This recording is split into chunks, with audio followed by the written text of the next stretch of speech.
Another angry white kid. Just a bobcat away. Greta's going to be pissed.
Okay, let's go ahead and get started.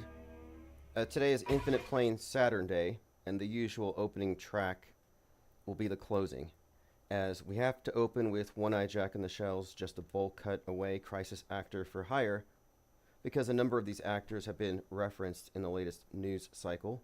We're talking about Colt Gray. We'll be analyzing this story. Lots of interesting Metascript clues, as you'll see. We're looking at this video where on Elvis's birthday, he takes an AR-15 and he shoots a deer, and he smears some of the blood on the right side of his face. And you just put these things together, and it kind of gets a little Metascripty. So we'll get into that. We're going to talk about the fall of Donnie Darkened. I wanted to get to this yesterday, but didn't get around to it. I've often commented on Donnie Darkened. I was finding it very questionable how he was able to, as this anonymous avatar, spewing chat GPT level biblical rhetoric, able to get on Tim Pool and talk about how Donald Trump is the Antichrist. Well, it turns out that behind Donnie Darkened is some big pro-Trump guy. So he's both pro-Trump and anti-Trump, making money on both sides. And it gets even weirder, because he's been photographed with Candace Owen, Donald Trump Jr., and then, of course, he's been on Tim Pool, who makes $100,000 a week for spewing Russian propaganda, but he didn't know about it. There's some plausible deniability there, I guess. We're also going to talk... This is also, by the way, this thing with Tim Pool and company is a continuation of what I described as the coming controlled demolition of the alt-right, and it's ongoing. We also have... Now, this isn't really news, but Loomer ate dog food on her live stream yesterday. Is anybody surprised? Put a 1 in the chat if you're not surprised that Laura Loomer eats dog food. And she had this rationale for it. I just ate dog food. It's human grade, which means you and your dog can share a tasty, nutrient-dense treat together. So which is worse? If we had an informal poll, Diana Southard says 1.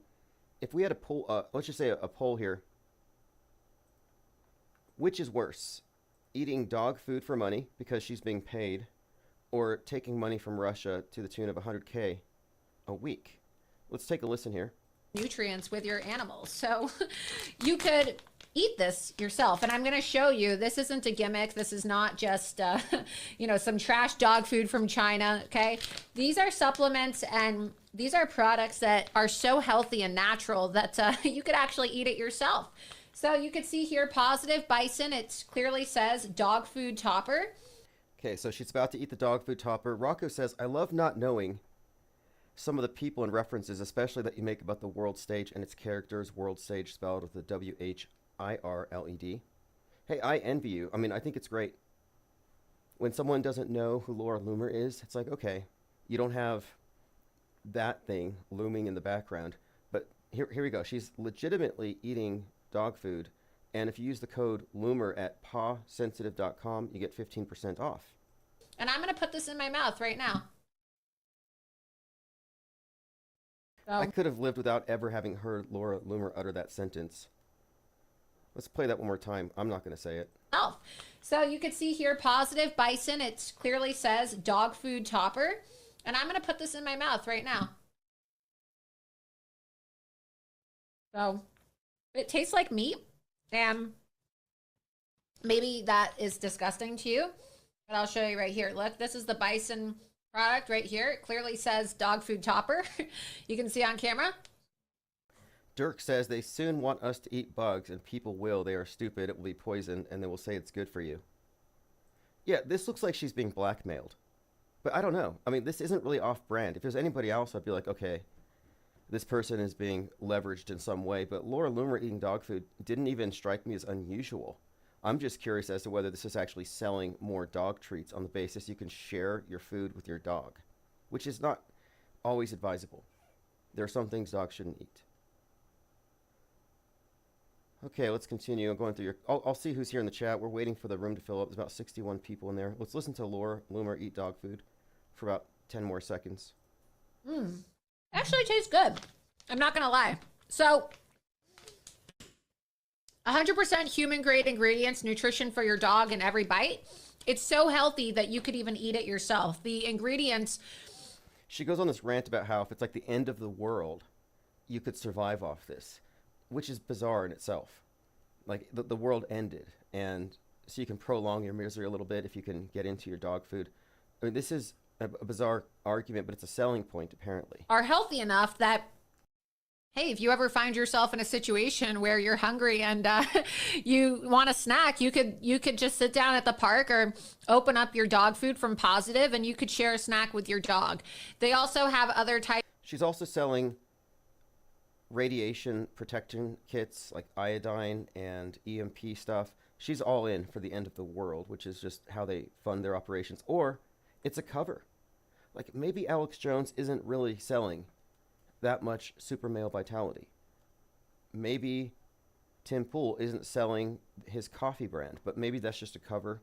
So you just associate their income with products that they're supposedly selling, but it may just be a cover for where the money's actually coming from. All right, we're joined here by Ted Stryker says, see anything different in the sky today, Tim? No. No, haven't seen any chemtrails either. Still just a rumor. Dinah South says, happy Saturnday. Gorillas says, the rain sounds different in Scotland than in England.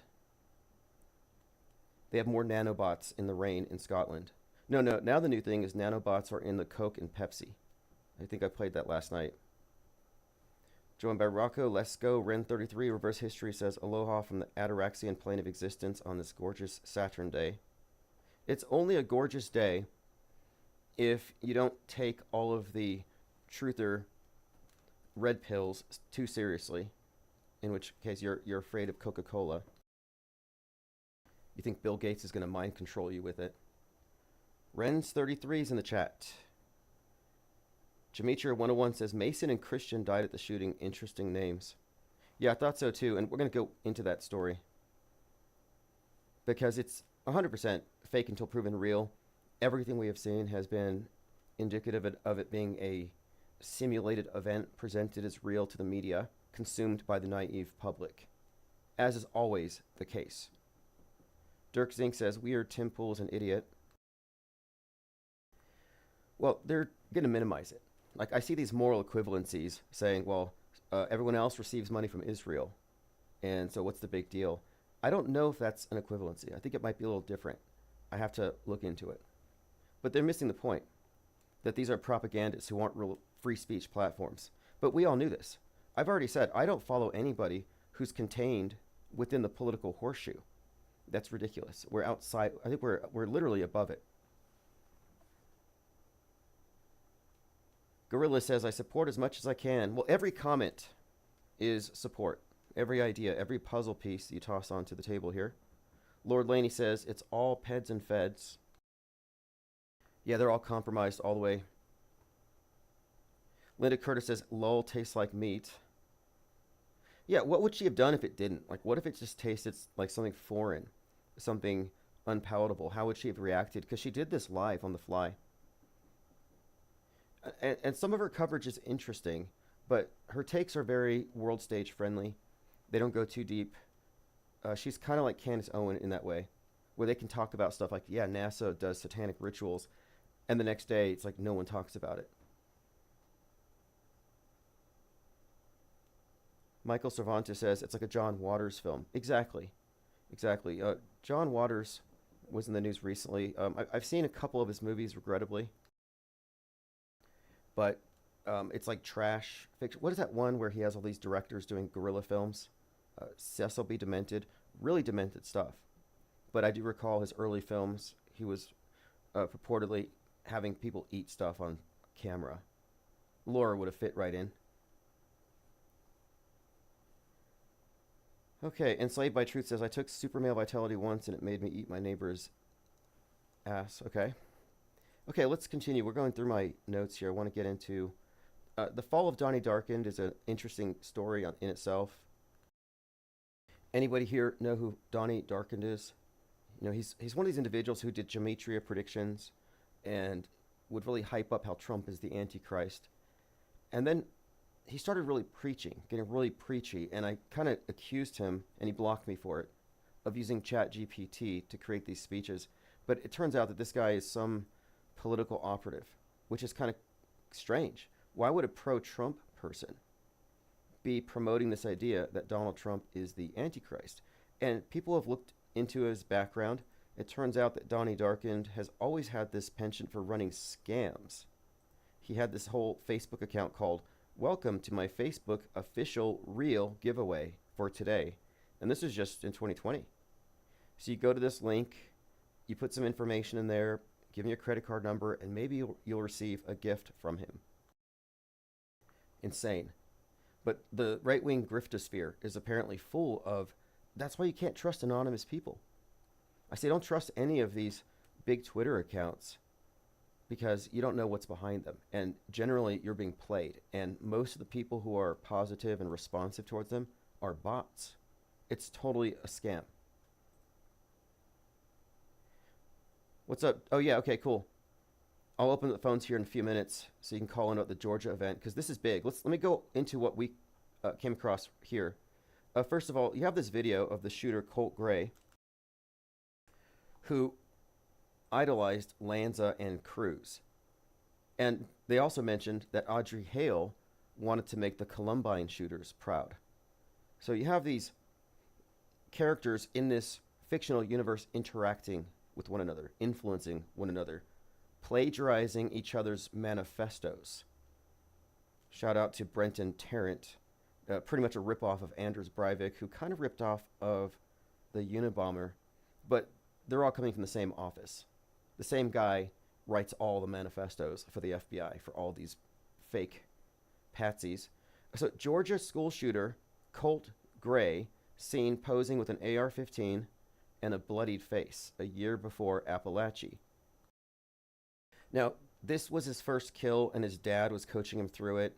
The video is very distasteful, very hoaxy. This isn't realistic in any sense, in my view. But the key point here, this took place on Elvis's birthday. So that's interesting in and of itself. Elvis's birthday, and the blood smeared on the right side of the face, looking very Trumpy here. And of course, we have some Elvis connections to the Trump shooting. Interesting, we'll get to those. But let's go on here. This is the other part. So here's Colt Gray's hunting video. And you'll see at the end, they have the blood on his face. I think they pixelated it here. But this is just to show you what I'm talking about. Hi, everyone. Mark Barden here at Sandy. We have a Sandy Hooker ad I'm here. Nella Dominici. Speaking of them, has Alex Jones paid them the $1 billion yet? Because I'm looking at the story about how Shaquille O'Neal lost $20 million for saying the earth is flat. he lost a $20 million deal. Has Alex Jones paid $20 million for calling out the fake shooting? I don't think so. So it could be said, I suppose, that Shaquille O'Neal has lost more money due to Flat Earth than Alex Jones lost to auto-hoaxing that school shooting. But yes, he said he lost $20 million. Okay, here we go. Georgia school shooting, 14-year-old suspect and father both appear in court. Now to the latest on that deadly school shooting in Georgia. The 14-year-old suspect and his father made their first court appearances this morning.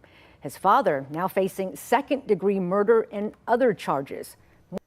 But I want to get to the video. It's kind of like a clip in the back here. They're hunting. They show blood on his face. But let me connect the rest of this too, because there's more here. So one, we have that connection. We have the, here we go, the Elvis birthday, 1/8. We have the blood on the cheek. So there's two connections here that we're putting into this same conversation. Violet posted this. I've just read Colin Gray, father of Colt, was taken into custody at 6:11 p.m. and charged with giving his son the AR-15 style weapon. So 6:11, of course, has a specific connection to what? The exact time that Donald Trump was shot. So we have the blood on the cheek, 6:11, and then Elvis's birthday tied into this little package here. And then we have this. One of the constant, and they point this out, by the way, Colt's cheeks streaked with blood. So they point this out. This is one of their props. And then we have this. We've been often speaking about the connection between Robert De Niro and his various roles as predictive programming and foreshadowing for the Trump head wound. Mainly talking about Taxi Driver and its influence on John Hinckley, and Rosie O'Donnell called the shooting of Trump hinky, kind of interesting, but also Joker, where he gets shot, and Machete, and others, but also Deer Hunter. And a lot of the imagery for Deer Hunter has the gun to the side of the head. So again, Deer Hunter, Robert De Niro has been in this mix of symbolism, so it kind of makes sense to point this out considering the kid shot the deer and puts its blood on the side of his face. The movie's a war thriller from 1978, 3 hours, 3 minutes long. That's probably just a coincidence. And then one more thing. Colt. His name's Colt. Elvis gave Nixon the Colt 45. Elvis Presley arrived with a Colt 45. Imagine going to the White House with a Colt 45. I want to give this. Elvis Presley had arrived with a Colt 45 pistol in a display case with silver bullets to give to Nixon as a gift. Silver bullets. I didn't know about that part. I want to watch Agent Elvis. By the way, there's a cartoon about Elvis. I have to check it out. Okay, let me catch up on comments. Isabel Ann says Joker has a bloody face. Yep. Dirk Zink says, notice the name Colt 45. I knew they would pull this on Elvis's birthday. Yes, interesting. Renz33 says flat earth is expensive. Yeah, $20 million. Dinah Southard said, no money yet, but they shut down GNC Radio. Oh, GCN. Genesis Communications Network. Okay. Dirk says the Alex Jones thing is a farce. Yeah, obviously, he's on the other side. Alex Jones is the biggest, the most well-paid Sandy Hooker that there is. Like, he's actually on their side. It's obviously an inside job. We all know that here. Joe Fiore says, I live in Georgia, and yesterday I woke up and I checked my phone. The news about the school shooters already brought up on my phone in the Google browser. I don't know how it got there. Yeah, that's, and moreover, I mean, they already had like a memorial that day. And they had a line of children who already had their parents signing waivers so they could go on the news and talk about what they didn't see, making faces at the camera, because for them it's a huge payday. And I was looking at this one witness who did this sign of the cry. It's like they do this thing where they touch their eye, but it's dry, and suggested that she wanted to grow up and be a cop after seeing everything. And it's like, well, yeah, you see, you get paid to participate in drills that become propaganda films because you think you're doing a good deed. That's what we're looking at here. You should just consider every crisis actor, every participant is an activist on some level here. Like they must agree to do it. Or they agree with the overall picture. Like I happen to think that crisis acting is the new Hollywood. It's like a status symbol. It's a status symbol if you're a big name movie star, athlete, or musician, and you're able to chime in on the latest psyop. Like Ariana Grande's big with that Manchester bombing. Is that the one? You have all these celebrities. Tom Hanks was heavily associated with the 2020 thing. Inferno. You know, I saw that book today. I was going to pick it up at a thrift store. It's called Inferno by Dan Brown. And it's about the super virus that shuts down the world. The movie version stars Tom Hanks. And if you recall, Tom Hanks was the first person that we all knew who caught the virus. And he's in quarantine in Australia. Well, Inferno, a book about a super virus, begins where Tom Hanks' character in the Dan Brown movie is in a hospital in some kind of I think it's I have to look up the exact place. I think it's Italy, because Italy was the first place where they had lockdowns. But anyway, multiple connections between Tom Hanks, his real life at the beginning of the pandemic, and the Dan Brown book Inferno about the super virus. We haven't really gone back and talked a lot about Tom Hanks, but lately we've been focused on De Niro. But we need to make it a point, just as we study various directors, the so-called metascriptors, to also focus on actors. Like Margot Robbie is a very interesting one in the context of today's zeitgeist. Enslaved by Truth says De Niro, meaning black or dark. Interesting. Commenter says, most Americans are so entwined in the dream they don't know they're asleep. I dispute the first word in that sentence. It's all. It's pretty much all. I mean, we're so marginal. And when I'm saying that, there is a distinction here. There's a philosophical distinction. If we're talking about awake, what do we really mean here? I take it to mean psy-war aware. Truthers are aware of psyops. That's it. They recognize false flags here and there, but they don't see the big picture. And if you're not looking at this thing with a full awareness of psy-war and what that means, that it's worldview warfare, it's total, and it involves the insertion of hyperstitions into the collective delusion, our worldview that we all share, the televised one, the acceptable one. But if you can't recognize that that isn't the terrain, that the model they give us is heavily distorted, then you can't call yourself awake. You're still a cultist, and you're in a doomsday cult. And the closer you are to either fringe, left or right, the more brainwashed you are. Truthers are just as brainwashed as wokesters. Trutherville and Woketown are just a mirror image of one another. And that's by design. It's this antagonism that's being created. Okay, let's continue. I did hear some rumors, by the way, of a second shooter in this latest event with Colt Gray. But I think that the number of people who aren't fully entwined in the dream is just so marginal. You might as well just say all. Because what group can you say is awake? Outside of media skeptics and the programming class, those who are in on the side of the stage where they know a little bit about the tricks, because that's what we're talking about. We're talking about special effects, movie magic. A movie magic, I guess you could say, enhanced or augmented worldview. And this is what religions used to do. What they've done with media is they have replaced the role of religion in fomenting and creating these myths. Contemporary myths are all from the TV these days.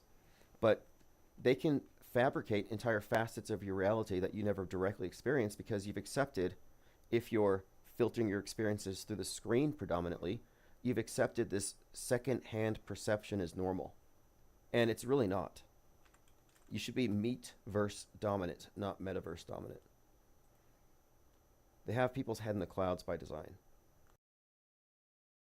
They have people caught up in this sea of irrelevance, as Huxley called it, where the truth is out there, the facts are there, but you could tell somebody, yeah, the news is sometimes reliable because, yeah, it does its job as media, but it at times will selectively replace fact with fiction, and they don't tell you when. Just like a good liar. A liar doesn't tell you, hey, I'm about to lie to you. For the next 5 minutes, I'm going to lie, and I'm going to reinforce this lie from here on out. They don't tell you. And the media tells the truth because it's necessary, it's just easier. But then when it's time to run a PSYOP, they just lie. That's how it works. Esteban says, Jay Dyer's high def shows the squib in the video. Dirk says, Tim, I have to agree with you. Right and left are part of the divide and conquer. Yeah, and the people in the middle, the milquetoast, are even worse. I think they're the worst of all because there is no middle ground. You can't be on both sides. You have to be outside. Outside is the only legitimate place of the conscientious objector. If you're in the middle, you're still participating in the PSY war to some degree by lending it your belief because you still exist on that world stage. The off-world stage perspective is one that subtracts certain presuppositions. Like, I can unequivocally say, I'm not afraid of nukes. I'm not afraid of bowl cut shooters or trans shooters. I'm not afraid of monkey plagues or anything else, really. I'm not afraid of space junk Armageddon. Oh, speaking of space junk, the Starliner, the Boeing Starliner just landed here in New Mexico. And I think this is the first time they landed a capsule on the Earth instead of splashing it down on the water. But it's kind of interesting for a few reasons. But there's a spaceport down by White Sands where I've been to White Sands, New Mexico, a number of times when we had a machine gun range out there. They had Oryx out there. Dirk says, Tim, I know you watch movies like me for clues. Do you also watch the fake scripted sports shows? I try to watch as much as I can. And I'm aware that they're all part of the same unified field. It's monolithic. So I'm always interested to have people who are more knowledgeable about sports or video games or comics to chime in and send us links. Because this is such a big puzzle that one person couldn't possibly see it in one glance, much less assemble it. It does require all hands on deck here. Ted Stryker says, that's what I was referring to, Tim, the Starliner. Well, I slept with my space junk helmet on because I was afraid it was going to hit me. Because I believe the science. And if you believe the science, you should be worried about the threat of space junk. If you're not, why not? Like, what makes you so brave?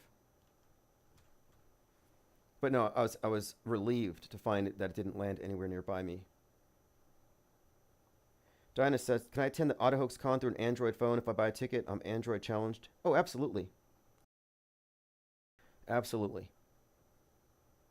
You can definitely attend. And AutoHoax Con is my main focus. I know we had a delay with the publication of the tabloid. I wasn't able to reach a minimum order for a 32-page tabloid, and I'm not willing to compromise on the size. I cut it back to 16 pages, 12 pages, just to test it, and I just thought, it's not worth it. Let's just wait a few weeks. Gorilla says, Tim, are you a catastrophist? No, I'm a catastrophe denialist. The world's not going to end. It goes on forever. It's time. It's not going to end. It's not going to end on Friday the 13th, April 2029, when Apophis 99942 planet killer hits us. It's not going to end from climate change in 2030. The world's never going to end. That's one of the biggest cons here. Like, forget about the shape of the world, where if they're lying about that, then they're hiding space. If they get you in the end times mindset, they're hiding time. And it seems like this control freak cult, probably from Saturn, is totally obsessed with control over time and space. Your time and your space. Don't move and stay here during these hours. Like lockdown culture. And I've been saying for years that video game culture is lockdown culture. That to prepare you for your future Mars base task where you're going to be sitting in a bunker remotely terraforming while you're hoping the next generation has enough atmosphere to breathe. They're preparing you for it through video games where you're sitting down in a chair, comfortable, immersed in a virtual reality all day long, and you have astronaut food sent from above once in a while, dropped down into your basement from your mother. And by astronaut food, I mean like pizza pockets. Stuff that you probably shouldn't eat, but you do because that's how you... And a lot of gamers, like hardcore gamers, wear diapers. And I hate to even say it, but it's true. So we're talking about future Martians, future astronaut training. And what are the content of these games? A lot of it's just space, flying around in space, landing on space balls. A lot of it's fighting the aliens, blowing up meteors. And if it's a game related to the Earth, it's usually like post-apocalypse, it's uninhabitable, Grand Theft Auto. So it's like, okay, why would you want to be here? So they make Mars into this ideal. We already have 100 comments. Okay, let me go ahead and open up phones. I think we've covered enough. I just wanted to bring up, this cult gray thing is obviously hoaxy, but the cult name ties in with Trump, 45. We have the Elvis Presley connection there, just saying, giving Nixon the 45. Colt had blood on the right side of his face on Elvis's birthday after he shot a deer, connecting to Deer Hunter with Robert De Niro. And then his father was arrested at 6/11, which has a great deal of significance to the Trump shooting in particular, among other things. So all in all, very Metascripty. We've talked about the fall of Donnie Darkened. Matt Lutchman, Donnie Darkened, has effectively scrubbed himself off the internet. He replaced himself on his website with an AI pseudonym and removed all his posts from his Facebook accounts and deleted his Lutchman report. So Donnie Darkened is gone. He flushed himself off the web. Fascinating. There's a documentary about it. I'll probably cover this a little bit more as it evolves, but it's an interesting story all around because it's one of the first times we've seen one of these shadowy, anonymous grifters being exposed and finding out that it's just some actor, some liar who's... And I've done something similar, by the way. I had been looking into this character called Bevy112, who's this liberal, Bernie-supporting, communist community college communications professor who actually gave a lecture on pronouns. So you know where they are politically. But then online, she pretends to be a conservative Christian who hates Hollywood and is insisting that every single celebrity is the opposite sex. She's a transvestigationist. But I'm like, that doesn't make sense. Why would this person promote that? And I exposed this person. I found out who they were because their pets gave them away. So just a hint here. If you're going to be anonymous, keep your pets out of it because your pets will give you away at some point. Her cat did it. Sort of like if you have a home invasion, your cat's just going to watch. If that. They'll just go back to sleep. So her cat gave her away. And I'm like, okay, so this crazy cat lady is pretending to be this conspiracy theorist with a right-wing Christian perspective and has a huge following, like a huge cult.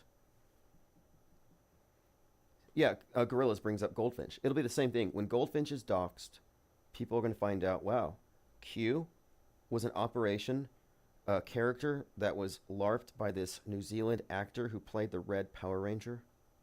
Like, things are just getting weirder.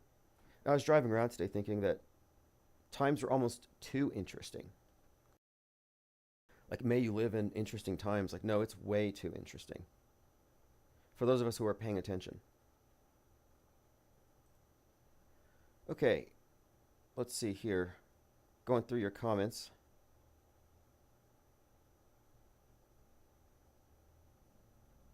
Observing Reality says, old and busted, wearing diapers to confront your astronaut boyfriend, new hotness, wearing diapers and playing Xbox all day. Yeah, I'd have to see the meme, but I see where you're going with that.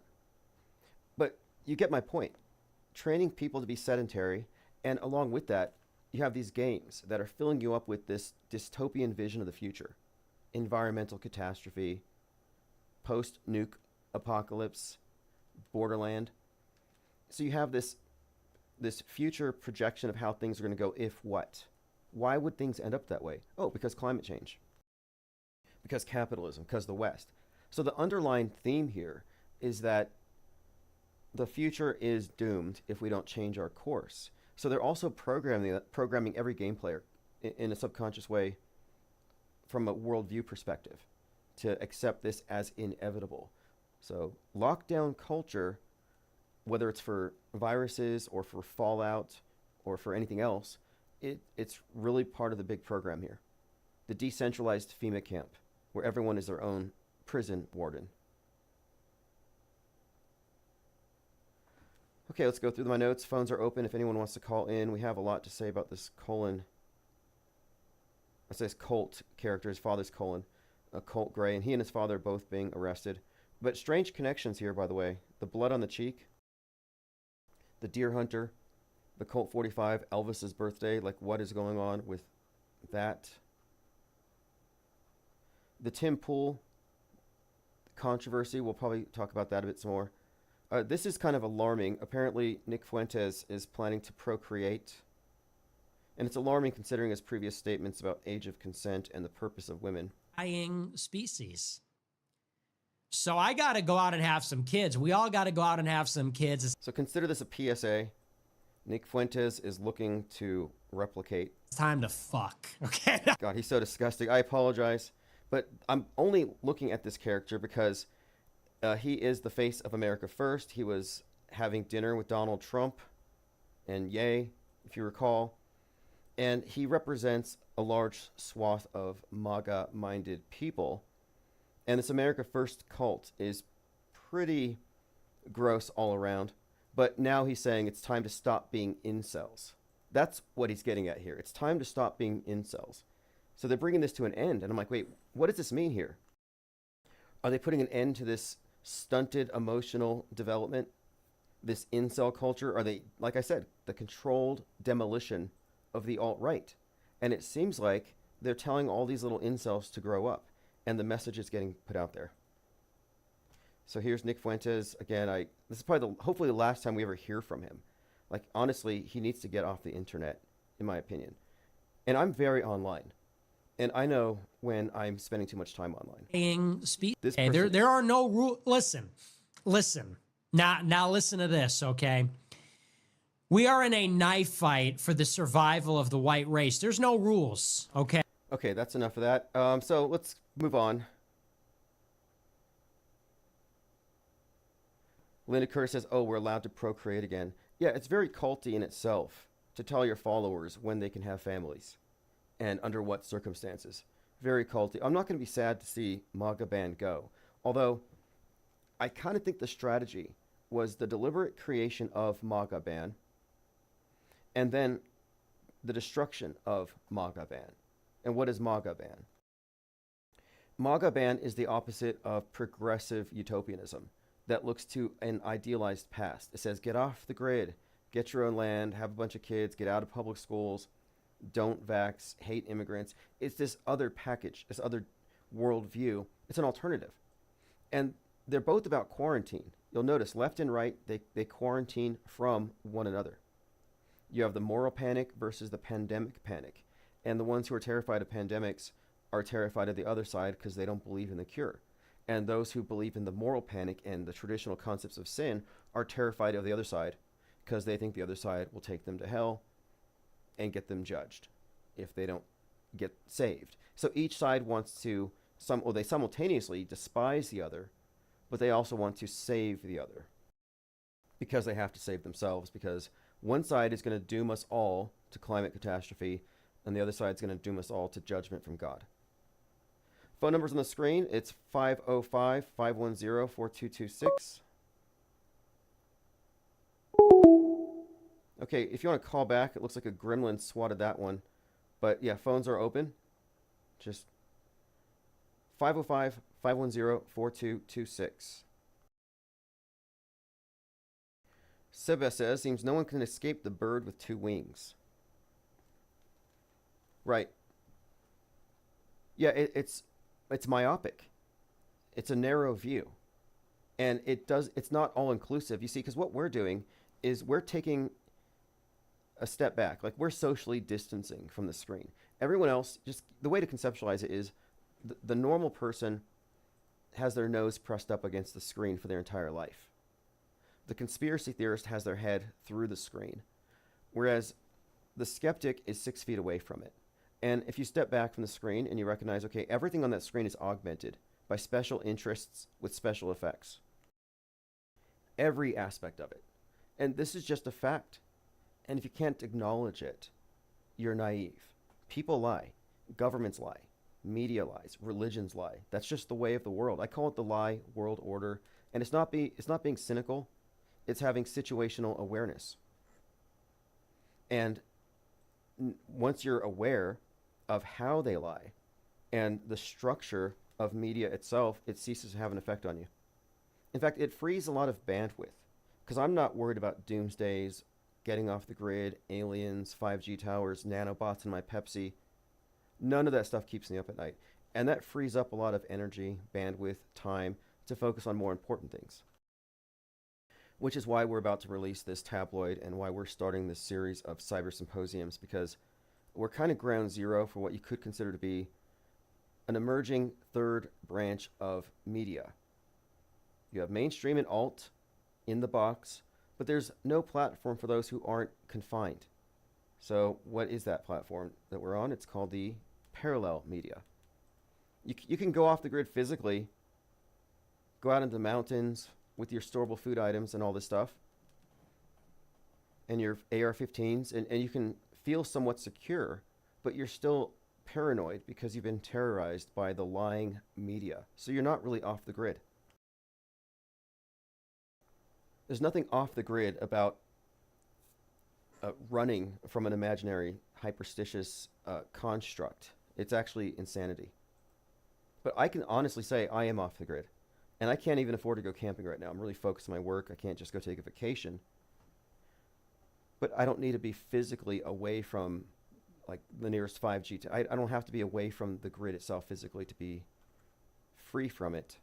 I have no trace of paranoia. I'm not triggerable by the media.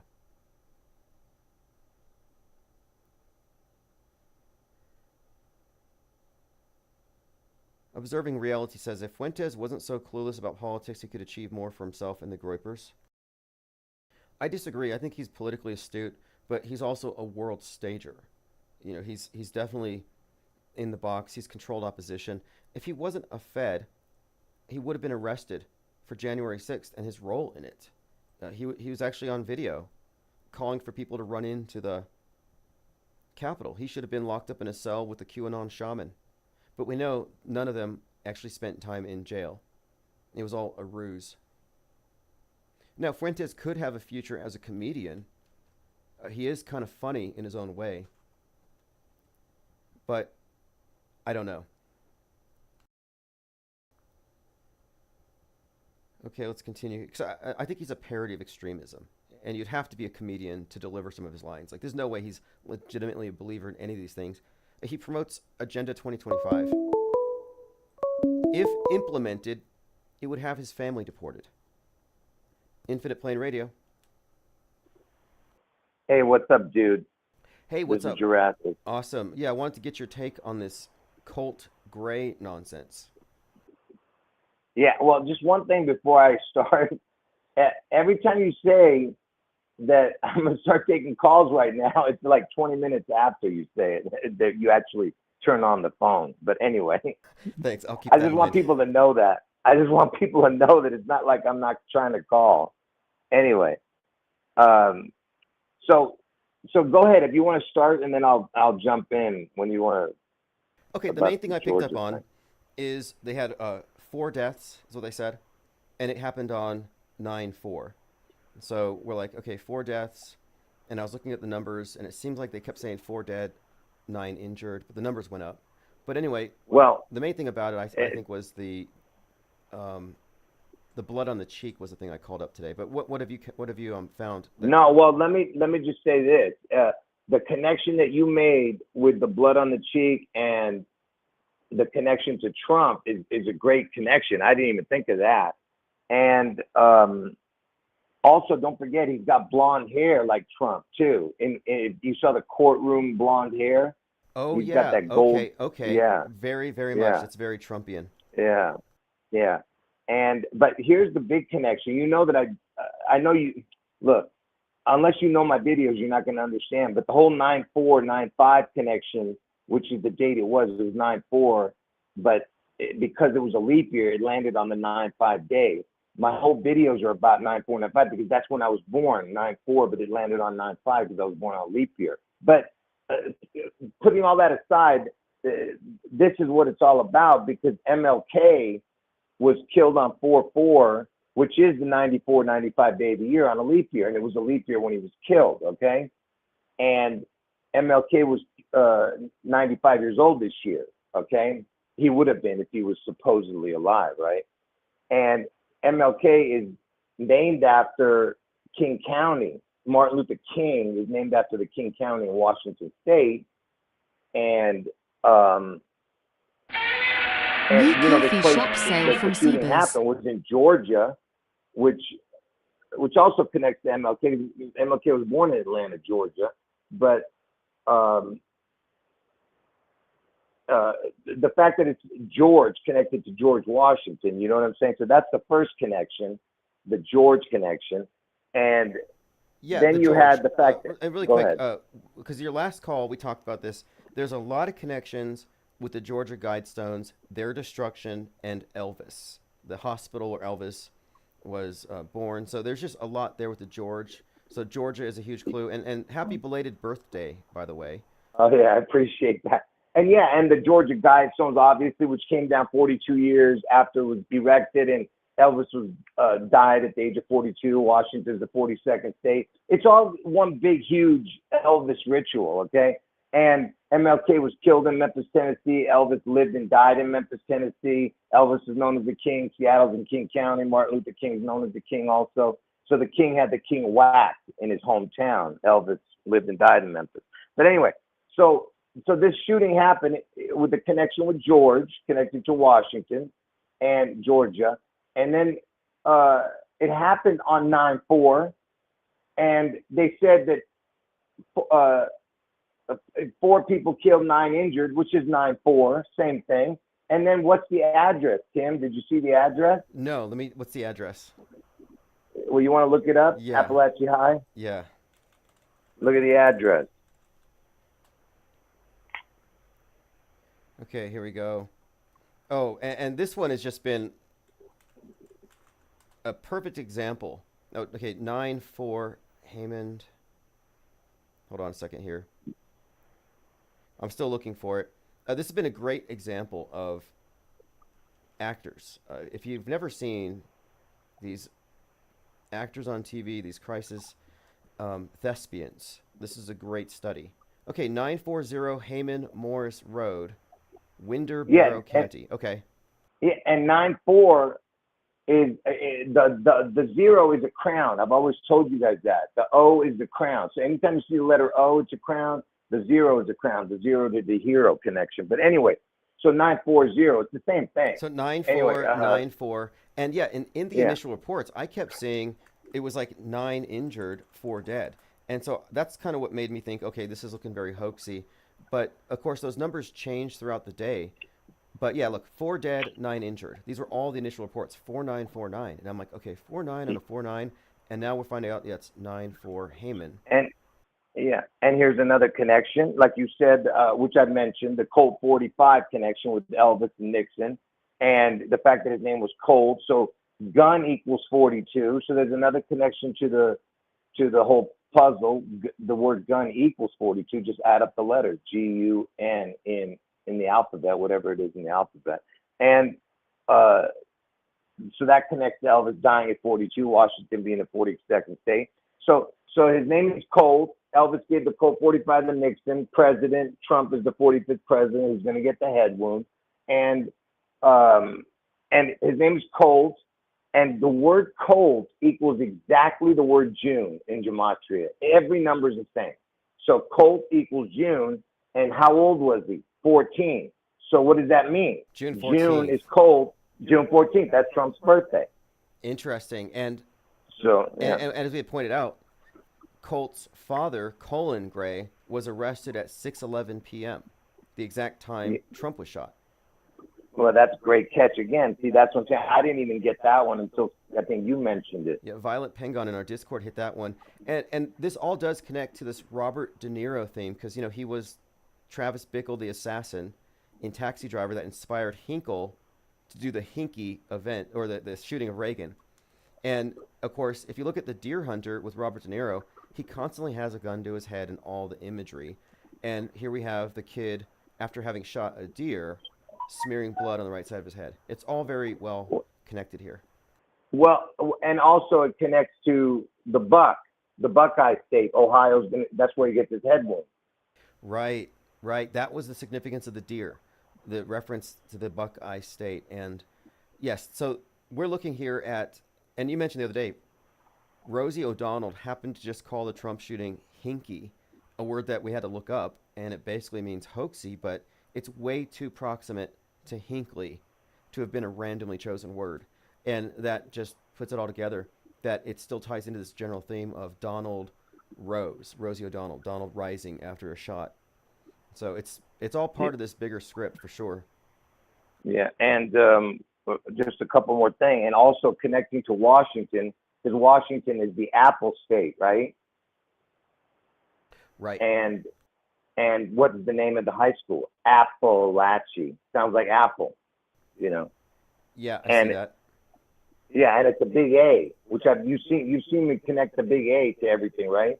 What is the big A? The big A makes the Space Needle, and yeah, right. I looked at this video by Game Time Woo, and he zoomed in on the school's front sign, this big A against a brick background. Of course, bricks are generally symbolic of masonry. Yeah, and just like I told you that baseball pitcher with the number 45 who died, Skaggs, he was wearing the number 45. They were calling him a fallen angel. And the big A is right outside the stadium of the Angel Stadium. Is the big A. It looks just like the Space Needle, you know? Yeah, exactly. And the Space Needle is a very, as a symbol, it's as significant, if not more so, than the Twin Towers were. It's just been this reoccurring symbol, and we haven't even seen its full import yet. But it's definitely connected to the nuke, to EMPs, and a few other things, but mainly the ground zero that happens when you have a mushroom cloud, also ground zero pandemic. But yeah, very important key symbol. Here's another one here. You know the Seattle area codes? Let me just tell you real quick. The original area code was 206 for Seattle. They added 564 just in the last couple of years, 2 years, I think. 564 plus 206. If you add that up, it's 770, which makes 770. And Elvis died in the year 77. And I told you everything's about the crown. So 77 with the crown is 770. And what is Winder area code? 770, right? That's where the Georgia event happened. Right. Yeah, the 77 code is pretty interesting. Like the Georgia Guidestones GG77. We picked up some stuff with the Pentagon. Its construction starts on 9/11, but it's like 77 feet high, hit by Flight 77 after a 77-minute flight. Like it's all script, obviously, but that number is significant. Also, I think the company that built the Space Needle is called the Pentagram Corporation. Yeah, I revealed that years ago. Yeah, that's incredible. I mean, if you can't see what's happening, because what's important about the Space Needle is also that it equals the word fallen angel. So basically, it's telling you what it represents. You know, that structure. So Space Needle equals fallen angel, and it's made by the Pentagram Corp. I mean, you know. Yeah, and there were 5 Seattle investors created the Pentagram Corporation. So you have 5 people associating themselves. Were they all standing in a circle with the star, and they're each on a point? Like there is something kind of vaguely satanic about this, or ritualistic. It's beyond ridiculous, man. But no, but this is great information so far, because this stuff about 4994. Oh, and don't forget the 49ers guy just got shot a couple of days before. Oh, really? Okay, 49ers. Okay, there's football player got shot. Ooh, teen arraigned in attempted murder of rookie Ricky Pearsall. Has almost like the Presley, the first 4. You know, it's anagram. Like it's a Presley anagram. Yes, 49ers rookie Ricky Pearsall. Okay, so 49ers team member shot. Fascinating. And you know where the 49ers play? At Levi's Stadium. Elvis. Levi's is Elvis. You know? Nice. And of course. Well, I was going to say that the quarterback was compared to Lee Harvey Oswald, during the last Super Bowl. Brock Purdy, and BP gets you 216, and of course the name Brock is Barack, and you've associated Barack Obama with this head wound drama from the beginning. Yeah, and just like you always say, when Trump got shot at what was it, the city and state? I forget Butler, now. Pennsylvania. Yeah. Yeah, BP. Yeah, there it is. Yeah. And by the way, Appalachia High, the initials AH, 18. That's Elvis's birthday, AH. Okay, Elvis's birthday, and then 1/8 is the day he shot the deer and smeared the blood on the right side of his face. That's a great catch. I did not know that. I didn't even check that one. And interestingly enough, this place is in a county. Well, how would you pronounce this if you saw this spelled? Barrow. Barrow? Oh, well, I would say Borrow, but Barrow, yeah. yeah, well, that sounds like my name. My name is Garrow, right? So I was like, this was in the county of Barrow, and that was on my birthday, this stupid thing. But here's another thing. Wait, that's not the first time that you've had some kind of weird event occurring alongside your birthday, is it? No. Yeah, you're right. Definitely. Well, 9/11, between Elvis's birthday and 9/11 is 9 months, 4 days. I mean, I'm sorry. It's 247 days, which is my birthday, 247, 248 days a year. Yeah. Fascinating. But there's other connections, but one of the injured was named Phoenix. Did you see that? Oh, I did see that. Okay, so with the names of the injured at Appalachia, let me pull this up. Because we had a Christian, a Mason, and there was I think it was a Phoenix. No, that was one of the injured. You're talking about the dead. Yeah, the ones you just named were dead. Okay, but I saw that name pop up, so there was a Phoenix in here. Yeah. There was a guy named David Phoenix who was injured. Well, that's a recurring theme as well with these high-profile school shooting events. Like with Uvalde, their school slogan was something like, "We will rise together." And their slogan was up against this brick wall, but it was this constant refrain of they're going to burn it down and rebuild it. This Phoenix theme. And they even said, we're going to rise like a phoenix. If you look up Uvalde, they talked about that. And this is all coded language. But, so yeah, I'm not surprised that they would throw that out there again. Anyway, bro, all right, man, great puzzle piece putting together, man. Keep going. I'll let you go. Awesome. Appreciate the call. Have a great day. All right, everyone, that's Garrow. Okay, let's see here. Okay, Isabel says, what's Garrow's opinion on astrology? I'll have to ask him next time. And next time I'll answer my phone earlier. Commenter says 7 times 7 is 49. Another connection there. And these aren't meaningless connections. You know, I often talk about the gematria people and their nonsensical connections. But that's not to say that this isn't used, that this isn't a part of the coded language of these events. And all we're doing is deciphering. We're deciphering and I would say interpreting based on context. That's really what it comes down to. It's context.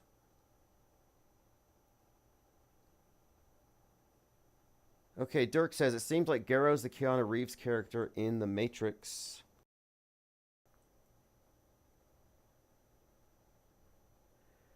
Okay, Diana says, I have some hearing loss. When Tim uses this mic, I hear much better using a Bluetooth. Yeah, one day I'll get the ultimate mic. There's been this covert sabotage on everybody. Skype used to be louder, and they used to have an option to turn off the ringer, and they got rid of that. They've degraded things on purpose, I think, with intention. All right, so to recap, shooter kills a deer on Elvis's birthday, smears the blood on the side of his face.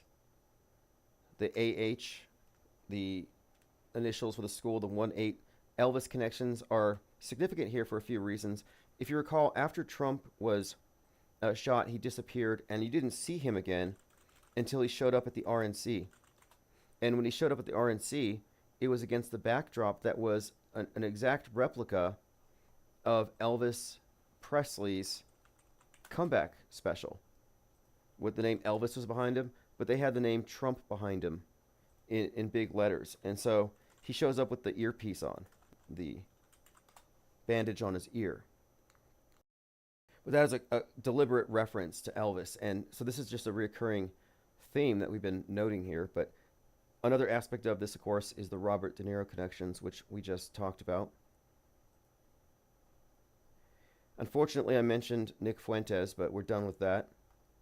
Oh, one more thing. The arrest of Colin Gray, father of Colt, at 6'11". 6'11", very much not a coincidence there either. I'm monitoring the fall of the right wing, or the alt-right grifting sphere. Like Donnie Darkened falling down, Donnie Darkened being humiliated and deleting everything. That's a pretty big deal. I hope to see more. Okay, so here we have survivor of the school shooting recounts moments that the teacher was shot. So I've been looking through these various reports, and it's always the same. I'm just gonna play a few seconds here. It's predictable. That's how bad it is. There's someone here with a gun. And they all do this. There's someone here with a gun, and I just want to tell you I love you. The eye scratch thing. Old trick, not even convincing. I have some ideas on how to make it more convincing and believable, but I'm not going to give them any hints. Now, some people are noticing how the Boeing Starliner, as it was detaching, it seemed to be in the same frame as some UFOs in the background.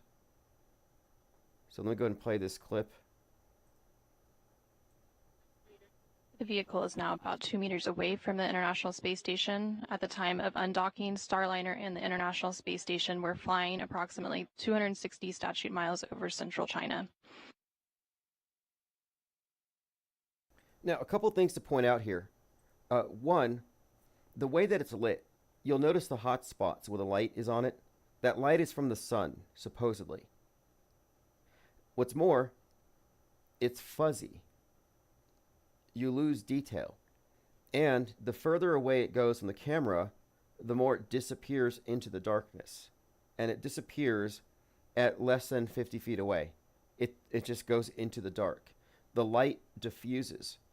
Now, this doesn't happen with most space photography. With most space photography, you can see the Earth from the space station. You can see your house. You can see detail. So why is it, when you're looking at spacewalks or docking of various capsules, why do you have this loss of light? Well, the answer is light loss. You see the same thing with scuba divers. When you're underwater, the light diffuses, and it is impossible to see something after a certain distance at the same distance you would see if you were in, let's say, outer space or on the ground, in the air. So this is an example of how you can show people, yeah, they're doing this stuff underwater. They're just simulating it. It's a simulation. But now, look at the comments here. Looks like UFOs, and NASA has just live streamed them. It says, interesting, how often is NASA live streaming stuff like this? Now, these are Redditors, and people on Reddit are pretty much mainstreamers. The space station says hundreds of times. They're all talking about this. They usually cut the feed when good stuff happens. I just saw something at 8 minutes and 20 seconds. At 1 minute and 8 seconds, similar place, opposite direction. So if you go to the point in the video that they're referring to, you're seeing what we know to be, because we're aware of what I called special effects. We know that they're doing this underwater. And so you see bubbles. Occasionally you see bubbles. There's one. And you can see those thrusters firing there on the left of your screen as Starliner backs away from space station. And we are now just at 35. So a number of people are noticing bubbles in space, but they're told that these are UFOs. That's their explanation. And they always fall for it. You have entire YouTube channels dedicated to watching the ISS and looking at bubbles and calling them motherships and flying saucers. And there's one video that had I think it was a SpaceX resupply module attaching itself to the ISS, and I'm pretty sure I saw a squid in the background. I could dig it up because some live streamer reported it as a dragon in space. He said, you could, if you look for it, I might look for it. He reported that he was seeing a dragon in space, and I thought, well, if it's in space, it wouldn't be flapping its wings. It would be pointless. But I do recall months earlier, SpaceX had said something about how they were sending baby octopuses into space. So I thought, well, maybe they actually have some... Oh, squids. Yeah, NASA's sending squids into space for research. SpaceX will launch a baby squid, bobtail squid, water bears, to the orbital outpost.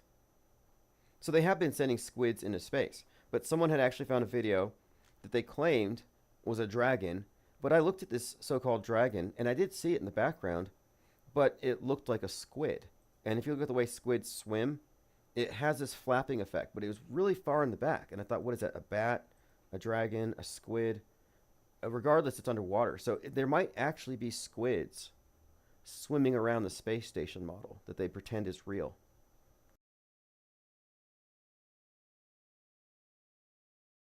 Angst G says, I wonder if the announcer lady knows how fake this stuff is or if she's a true believer. Well, the answer to that, true believer, I think it was the mission director for Apollo 11 in his biography said that even in the 60s, the simulations were so realistic that the people on the ground would have no way of knowing whether they were dealing with a simulated flight or the real thing. It was indistinguishable back in the 60s. So it's safe to say that NASA is highly compartmentalized, and every person there, up except for the very top, is part of the programmed class. And that's an important distinction. I describe how the masses are programmed, and then you have the programmers. But the programmers are mostly still in the box by necessity. They would only be let in on the secrets on a need-to-know basis. Commenter says, anybody heard about Project A119? Yeah, nuke the moon. Before the moon landing, NASA talked about dropping an atom bomb on the moon to, as a flex to win the space race. And it combines a couple of things. A11, 119. Apollo 11, of course, but 119, 9/11 backward. We talked about this before. Kubrick directed 9/11 and Apollo 11. Look at The Shining, just as one reference, but 119 is a reference to Genesis. 11:9, Tower of Babel falling, Moonfall, that movie.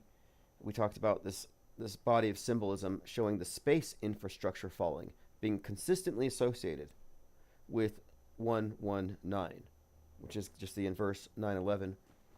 So we've been looking at this Nuke the Moon Project A119 for some time. I'm going to pull this up on Wiki. Also want to point out that Bezos launched himself into space on the anniversary of Apollo 11 at 9:11 a.m. Okay, Project A119 was a top secret plan developed in 1958 by the Air Force to detonate a nuclear bomb on the moon. Why? A show of force. A boost in domestic morale in the capabilities of the United States, which was needed after the Soviet Union took an early lead in the space race. This was in 1958. The space race was won on 10/4/57. Russia put Sputnik into orbit. And 10/4 is the date that Joker 2 is coming out, by the way. But yes, they did have a plan to nuke the moon for morale and to show Russia who's boss. It was to counteract the Sputnik crisis. Sputnik was the first artificial satellite in orbit around the Earth. Now, just to be clear, I don't believe in any of this stuff. I don't believe in nukes. I don't believe that the moon is nukeable. But I do believe that they put up this plan, and the people who planned it probably believed it to be 100% doable and a good idea.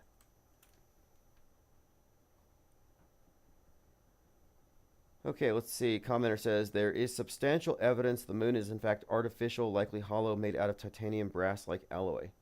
Busy56 says, what's the evidence for that? You know, the evidence would only support the claim that the moon is made out of wood. Evidence being petrified rocks presented to the government of Holland as legitimate moon rocks. Moon rock in museum is just petrified wood. It was received as a private gift to the Prime Minister October 9th, 1969. Yep. An expert saw the rock and he said this is petrified wood. So if you just want to go off of evidence, if that's your standard, and I'm all about the evidence as being the standard, I think it's safe to say, weirdly, that the moon is made out of wood. How else could you possibly explain this? You can't. Let me play a clip from NPR, just in case you don't trust IPR. Okay, this is moon rock is really just petrified. Vinsky, a prized possession in the Dutch National Museum is not what the curators thought. Back in 1969, the Apollo 11 astronauts visited the Netherlands, and the U.S. ambassador gave the Dutch Prime Minister what he said was a moon rock. No doubt it gave a warm feeling to the U.S. ally. But when an expert saw it in the National Museum, he said he wasn't so sure it was real. Geologists have now identified the moon rock as petrified wood. It's Morning Edition. All right, so there you have it. What's your evidence that the moon is made out of titanium brass-like alloys? My evidence is NPR and the petrified wood. Angst G says, in post-World War II era, they repeatedly tested out high-altitude nuclear blasts, allegedly. And I always thought that was to create an EMP. Yeah, absolutely. The higher the altitude, the wider the range of the electromagnetic pulse. And then fallout. The fallout distributed up in the higher altitudes would spread further and create, like, let's say they faked a nuke over Seattle. All they would have to say is it's an EMP, that's why there's a blackout. And it's not a coincidence that next to the Seattle Space Needle, there's this thing called the EMP. Well, now it's called the Museum of Pop Culture, but it used to be called the Experience Music Project. And so you have the EMP adjacent to the Space Needle, and there's a statue of Chris Cornell from Soundgarden, who's associated with a mysterious death, but also the song Black Hole Sun,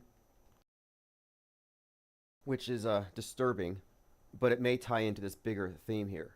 But the EMP associated with the nuke, and lately we've been noticing the symbolism, like the Ghostbusters movie, Frozen Empire, King Kong versus Godzilla, the new Empire. Empire beginning with EMP has been this reoccurring clue to what comes next after they sink this empire. The Megapolis movie opens up with the space junk falling, the Russian satellite, which coincidentally happened in real life the same day this trailer comes out. You have the story in the news about the NASA astronauts taking cover because an exploded Russian satellite.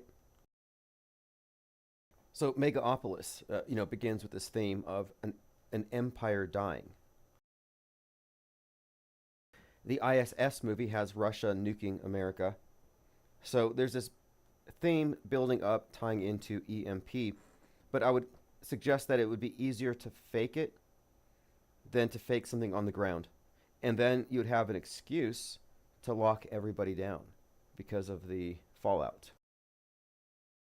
Which is why the brother of Christopher Nolan, who did Oppenheimer, did Fallout. Jonathan Nolan did Fallout. Fallout wasn't just for your entertainment. It's for your entrainment, to entrain your mind to future news cycles. And it was a PSA to teach you about radioactive fallout so you know how to respond, you know how to be scared appropriately. These movies aren't released for any other purpose than preparing your mind for what they're going to do next. HG says that the EMPs due to high altitude blast never happened, or Bullocks. I don't know what your evidence is, and so my evidence is really as limited as yours would likely be. I was a 54 Bravo, my first MOS, which is nuclear biological chemical decontamination specialist, and for all I know, it could all be fake. My training was 6 months of decontamination training on the presupposition these things existed. Fallout, chemical waste, biological agents, and our education on the matter of the blast had to do with the effects of high altitude, how big it is, how widespread the EMP would be, and how to protect against it. But we just saw a bunch of movies. We saw them blowing up Barbie doll houses. We were taught that you face the blast, drop on the ground, and, you know, supposedly, of course, the blast is like 18 inches above the ground. You might survive. But we didn't have anything tangible. Nothing really. And in my view, the nuke is a God construct. It's Godzilla. Something to terrify the populations with. That's ultimately what it is. It's like there are so many God constructs that the atheists believe in. That's why I call the dominant scientific worldview, scientism, rather. It's a scientism-infused worldview, but I call it the religion of nasatology. Just because you don't have a traditional religion, just because you're a godless atheist, doesn't mean you're truly an atheist. It's a misnomer. You're not an atheist if you have accepted any number of God constructs. Do you believe in Gaia? The wrath of Gaia? Climate change? Do you believe in the atomic bomb? These are God constructs. Do you believe in this flood myth where if you don't recycle and pay your carbon taxes, the ocean levels are going to rise? You know, these are myths. So the atheist today is a nasatologist, and it's an updated version of all these other religions. In fact, it's a Frankenstein. It's syncretism run amok. It's religious syncretism mixed with science fiction. And when you look back at the Russian rocket pioneers, way before Apollo 11, but when they were just theorizing stuff about space and man's future evolution being multiplanetary, Musk got his idea of humans becoming a multiplanetary species from the Russian rocket pioneers, rocket scientists, who were all believers in cosmism, heavily influenced by theosophy. So there's this. So what I'm saying is that outer space has always been a reinvention of heaven, of the old concepts of a celestial realm. It's never been a location that you're going to go. You're not going to Mars. The Mars base is just a model in your mind where they can create this utopian vision that you will want to adopt here on Earth.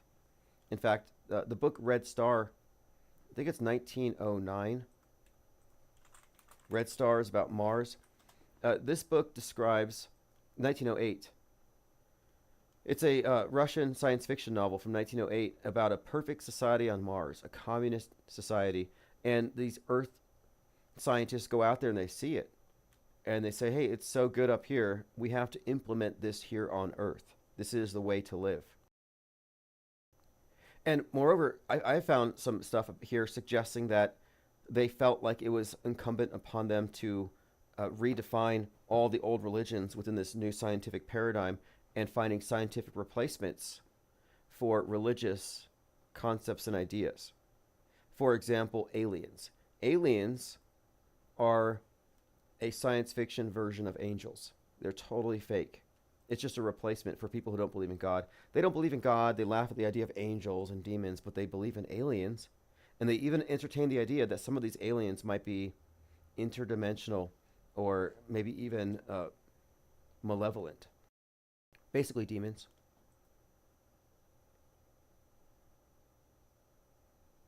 HLG says the moon is made up of 33 different kinds of wood. The evidence is located on the dark side. Commenter asks, what if we are God? I don't have any real solid evidence of that, although I do talk to some people who believe in this idea that we're somehow, and I kind of entertain the idea, that there is some kind of a co-creative element inherent in our existence. Like, I reject the idea that we are evolved apes with big egos on a rock floating through a dead universe that's eventually going to collapse on itself. So we're basically accidents, and that our self-concept is just chemicals. Cope. Yeah, the reason why we think of spiritual things and infinite life or eternal life beyond the physical death is we're just coping. We're coping with the meaninglessness of it all. Like, I kind of reject that. And my experience with synchronicity and others and their experiences with it, I'm convinced that synchronicity is a thing. It's not a misfiring. It's not apophenia. A precognition, intuition. These are things that can't be explained by going by the conventional model that scientism would have you believe. You would have to just throw these things out, which I don't. So it leads me to think that there may be some kind of explanation for this that lies in the interface between our experience and our thoughts. Like our imagination, for example. Like, what is its real function?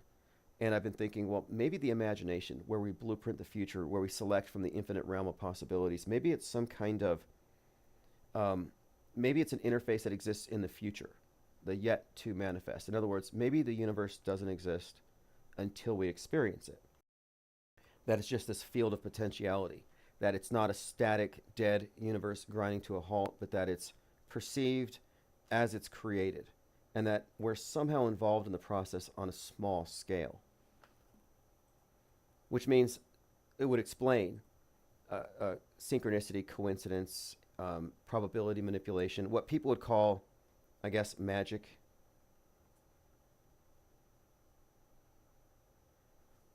Let's see here. Slick Rick says, I believe the possibility the moon's a hologram. Just a thought. I have a few issues with that one. The lunar wave is not good evidence for a few reasons. That can be explained away by wingtip vortices.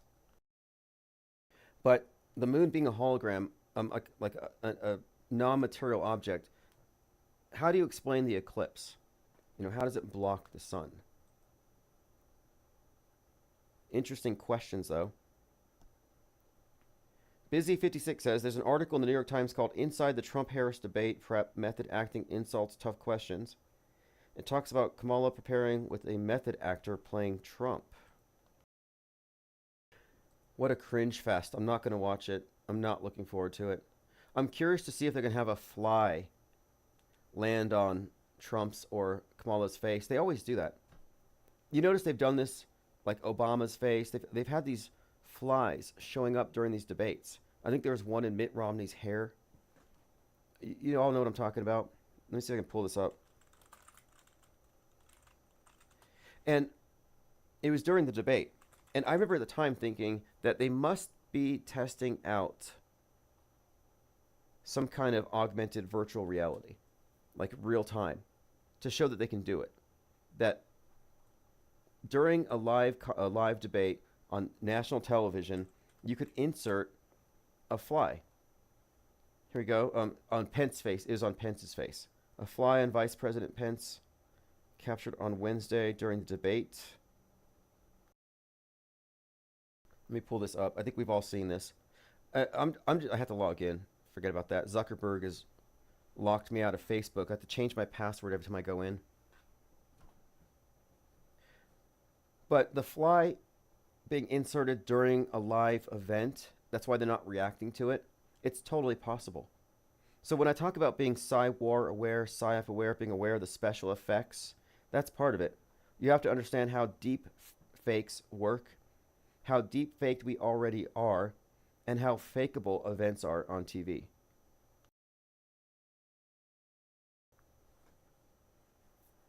Enslaved by Truth says they already did it with Trump with the mosquito. They also did it with Mousegate. Do you remember the mouse on the outside of the rocket? Okay, let's see. Commenter says, Pompeo says we're in on a live exercise. Yeah, I think that's out of context. There's this quote that the QAnoners, who are high on hopium, throw around. That, oh, it was a live exercise and Pompeo knew, and Trump said, it'd be nice if they told me. Like, when he said that, people took it to mean that he didn't know they were running a big event. Which means that he's totally a dupe. Totally helpless. But I don't know. I'm so done with 2020. We've established what it actually was and what it accomplished, and we're about to live through the effects of it.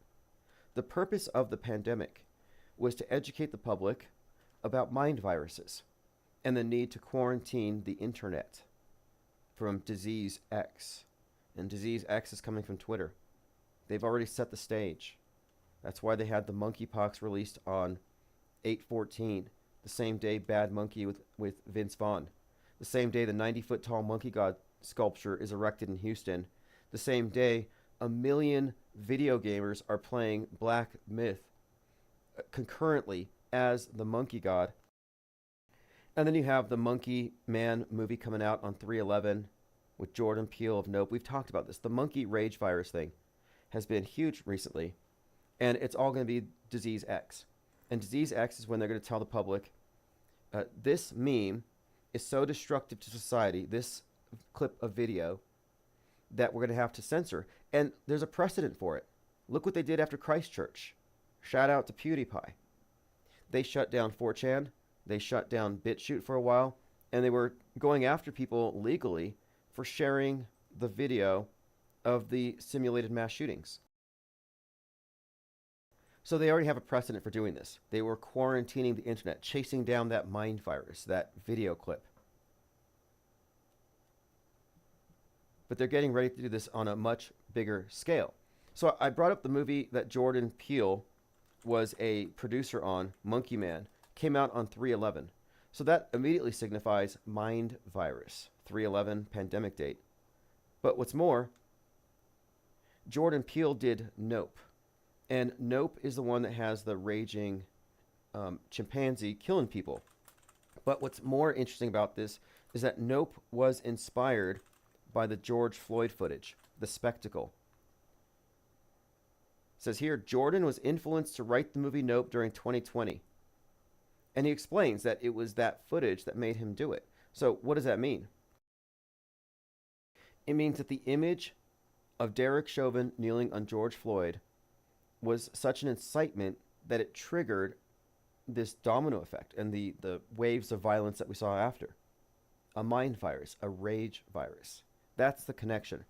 So what we're being prepared for is some kind of event that justifies in the minds of the public the shutting down of the internet to prevent the spread of this particular meme or image. What is it going to be?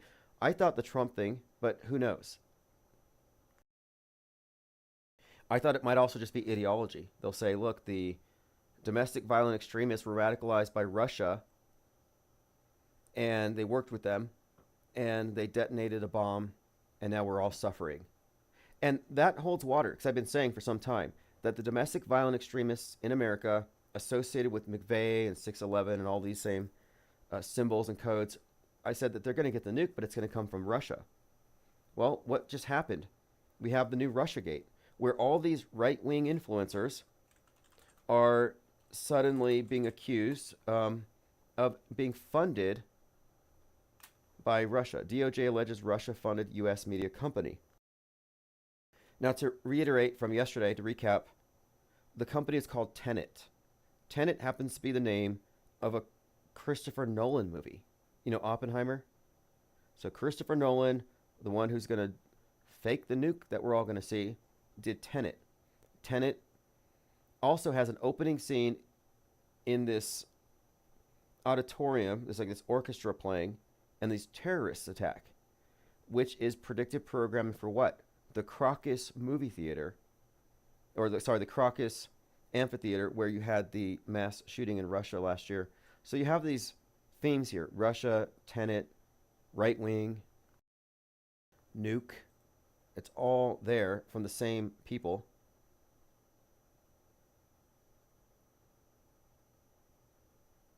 Busy56 says, Nope is interesting. Jupe talks a lot about the incident on the set of the monkey attacking everyone.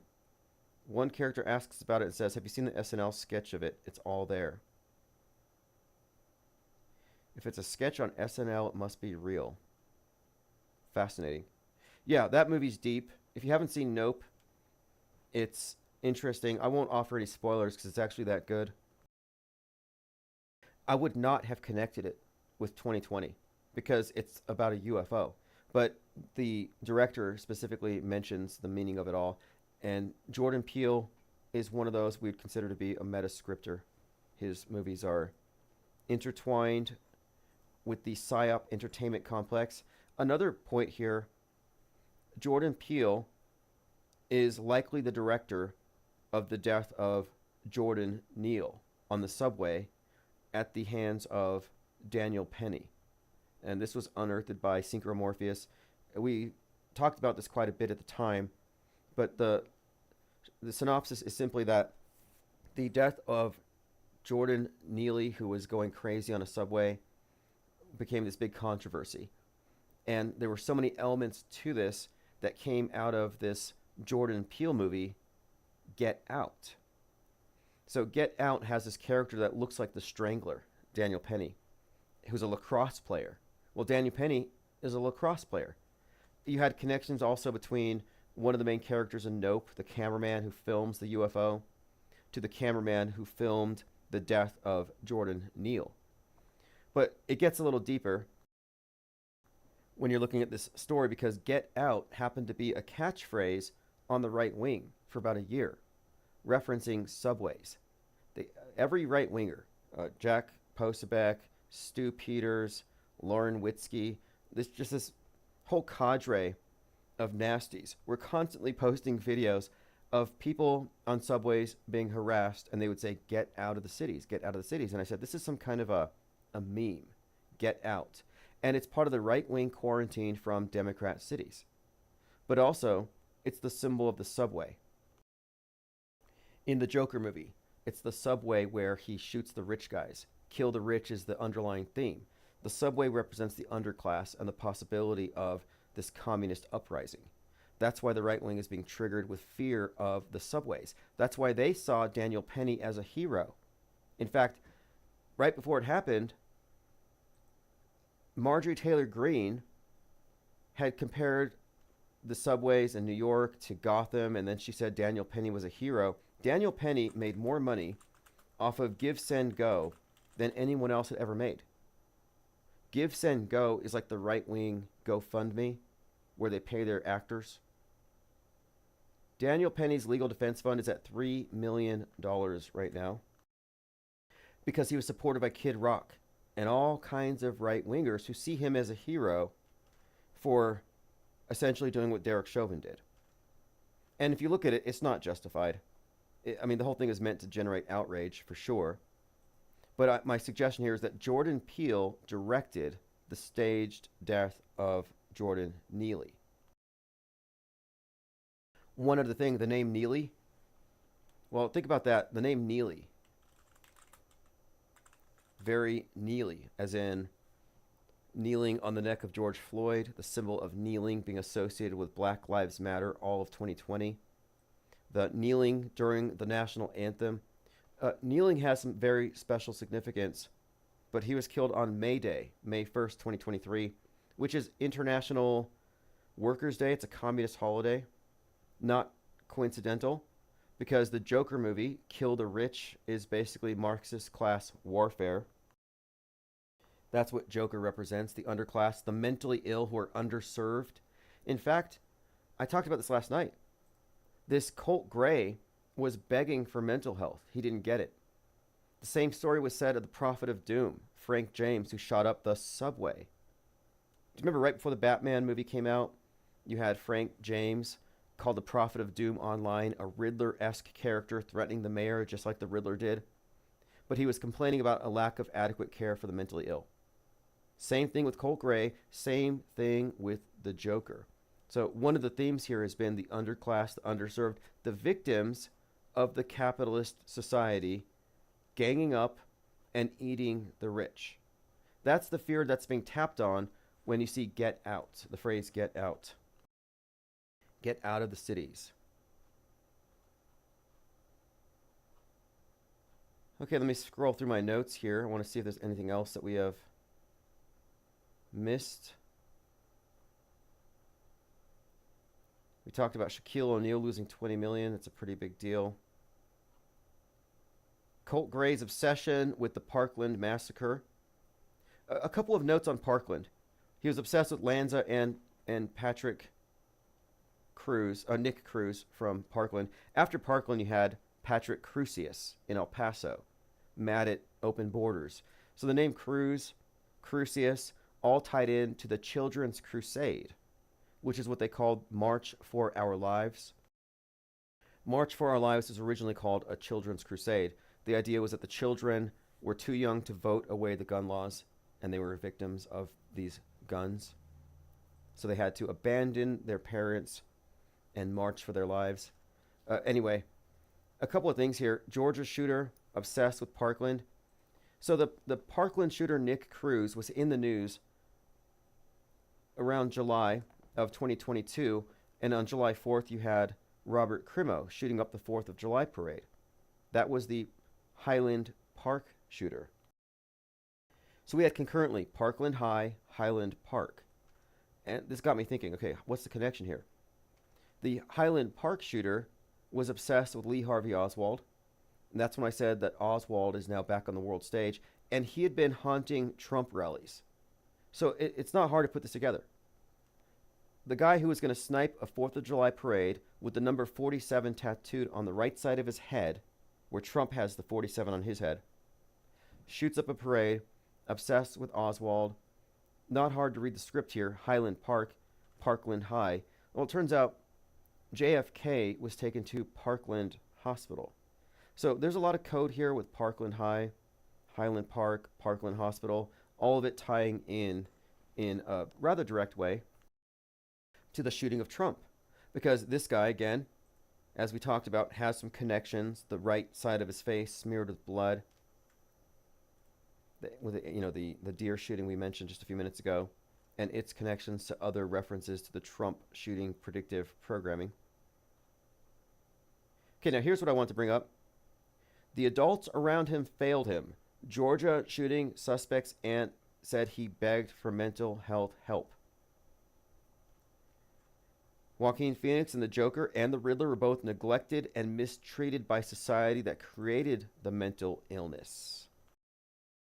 So their mental illness is really just a symptom of the oppressive society in which they were born, the not fair system. The wealth needs to be redistributed.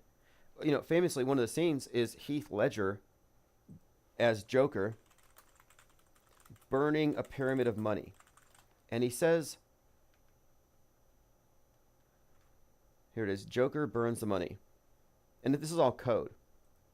He says that that Gotham deserves a better class of criminal. They're not doing it for the money. So burning a pyramid of money, saying that they deserve a better class of criminal. Well, communists, and I'm using the phrase, lowercase c, they're not in it for the money. It's not about the money in that sense. I'm only burning my half. All you care about is money. This town deserves a better class of criminal. All you care about is money. There is the burning pyramid behind him. This town deserves a better class of criminal. That's a reference to class warfare. And then in Joker, throughout the movie, you see the newspaper, and you consistently see kill the rich. And I have another point here, too. Look, kill the rich, the Joker mask. The newspaper says kill the rich on the front page. But what's more, Maxwell Azrello, who set himself on fire in front of the Trump courthouse, did so on 4/19, which is the date of the Waco incineration. So he sets himself on fire, Burning Man. He burned like Branch Davidian Dave Koresh, who was 33. This was also on the anniversary that Timothy McVeigh blew up the building in Oklahoma City, 4/19. So you have this Burning Man symbolism. Well, Maxwell Azrello, we compared him to Joker. The name Azrello is a comic book writer from DC Comics, ties into this as well. Look, kill the rich, a new movement. But there's another link here with this Maxwell Azrello burning himself on 4/19 outside this Trump event. Let me see if I can pull this up really quick so you know who we're talking about. Okay, here he is. So in one of the photos of him, the main ones you see, he's got his one eye covered. But in another one, he's hanging out with Newt Gingrich, of all people. So he actually had pictures, I think, even with Bill Clinton. But in one of the images, you see he's wearing this Bernie Sanders shirt that says, "Eat the rich."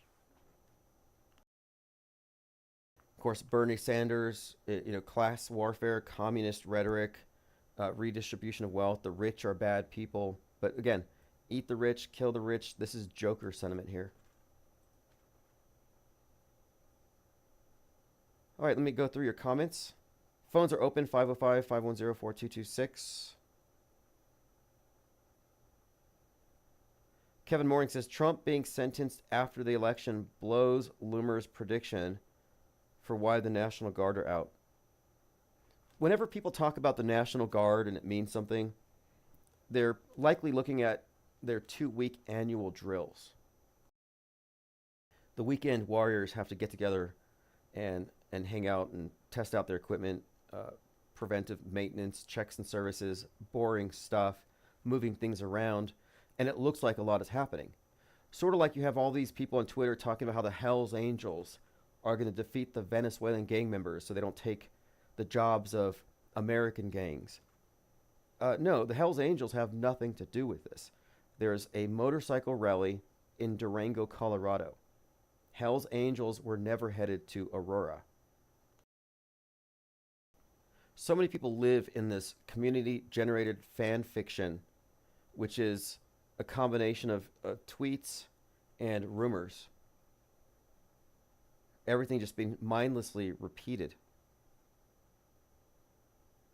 And why? Well, it's because you have people like Donnie Darkened. You have these shills who are paying for engagement. They're paying for bots. They're fabricating interest so they can get clicks. It's all clickbait trutherism.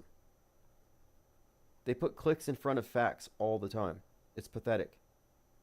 Anybody that has truth in their name is a little suspect.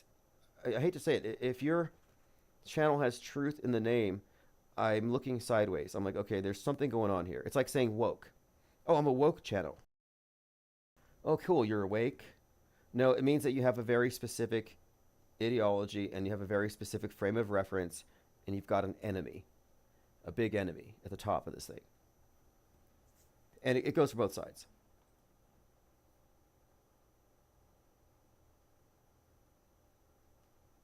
Messianic Charlatan said, in the real historical children's crusade, those dumbass kids crusading all got kidnapped and sold to Muslim slavers. Fascinating. Probably intentional.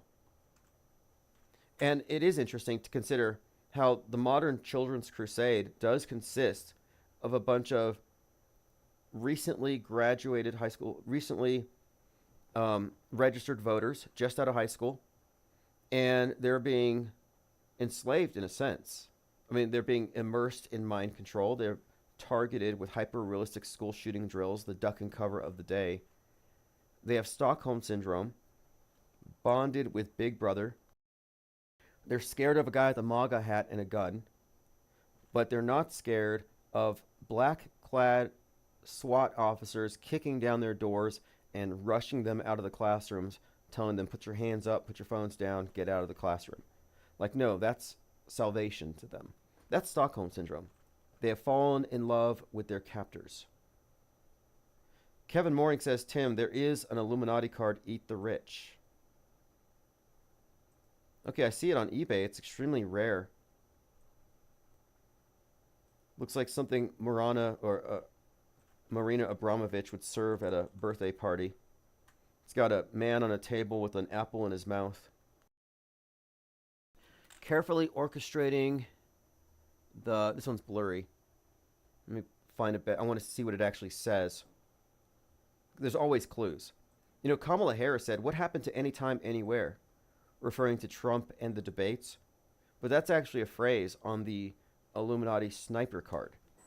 It says, carefully orchestrating the media, you create an insane groundswell of anger, blaming the wealthy and powerful for anything. This card may be played by any media group which makes an attack to destroy against a group with a power of 6 or more.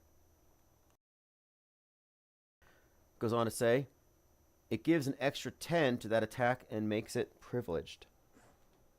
I'm convinced the Illuminati sit around playing the Illuminati playing card game. And this is a card that could be in play. In fact, you know the guy, Maxwell Azzarello, set himself on fire next to a hot dog stand? And you had CNN there saying that they could smell the flesh cooking. I was like, it might have been the hot dogs. No way that was a coincidence that they would have all those things put there together. And if I smell burning flesh and, I'm in no way capable of rendering aid, like, I'm not going to sit there and inhale it. But these people at CNN were just sitting around while Maxwell's burning, talking about the scent. They all said it. And I think it's because it was scripted.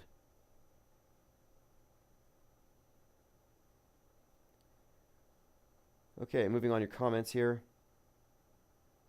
Isabel says, McVeigh was sentenced to death on 8/14, the date of the monkeypox declaration by the WHO.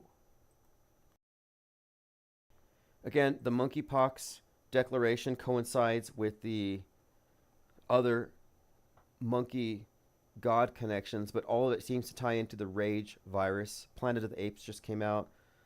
There's so many references we have here, but that would be consistent because we're specifically talking about right-wing rage. And McVeigh, again, was executed on 6/11/2001, 90 days before 9/11. But 6/11 is the time Trump was shot. 6/11 is the time that the shooter's father was arrested. 6/11 is a key number in the Sound of Freedom, a QAnon movie targeted at the right wing. Trump had a private viewing of that movie in Bedminster, where he sat down next to Jim Caviezel, who died and came back to life during the filming of Passion of the Christ. And they watched it together. They watched Sound of Freedom, all about this Bible verse, Tim 6:11. Which you would think, is that Timothy McVeigh 6/11? Interesting connection, not a coincidence. But yeah, if you didn't know, Jim Caviezel, who played Jesus on Mel Gibson's Passion of the Christ, was 33 at the time. And on the 5th take of Sermon on the Mount, he was struck by lightning and he died. And they brought him back, thankfully. So now we have Sound of Freedom. It seems like they almost don't even have to put any, they didn't used to have to put any effort into their psyops. Like, yeah, we just say that it happened, and it happened. It's like, why don't you just release the footage? This is reported last year, July 6th. Passion of the Christ star Jim Caviezel was struck by lightning during the last shot of the movie. Now 54, he was also hit on the head with a cross weighing 150 pounds. I believe that one. He acts like it. Jim Caviezel on being struck by lightning. He recently confirmed it. Like, you would think they would release the footage. He's playing Jesus and he dies and he comes back from the dead. Like, isn't that something? Happy Easter. Did you know that lightning struck people on the set of The Passion of the Christ not once, but twice? I mean, is there a wilder headline than this? Jesus actor struck by lightning. That's right, Jim Caviezel himself was hit by lightning while portraying Jesus' final hours. The first lightning strike happened while the crew was shooting in Matera, Italy. Per the BBC, Giuseppe Jan Michelini suffered light burns to his fingers after lightning hit his umbrella. But what's that thing about lightning never striking twice? Because months later, when the production moved to a remote area outside of Rome, Jim Caviezel was standing under an umbrella, again with Michelini, when both of them were struck by lightning. As producer Steve McKivity told Variety in 2003. Anyway, Pixar didn't happen.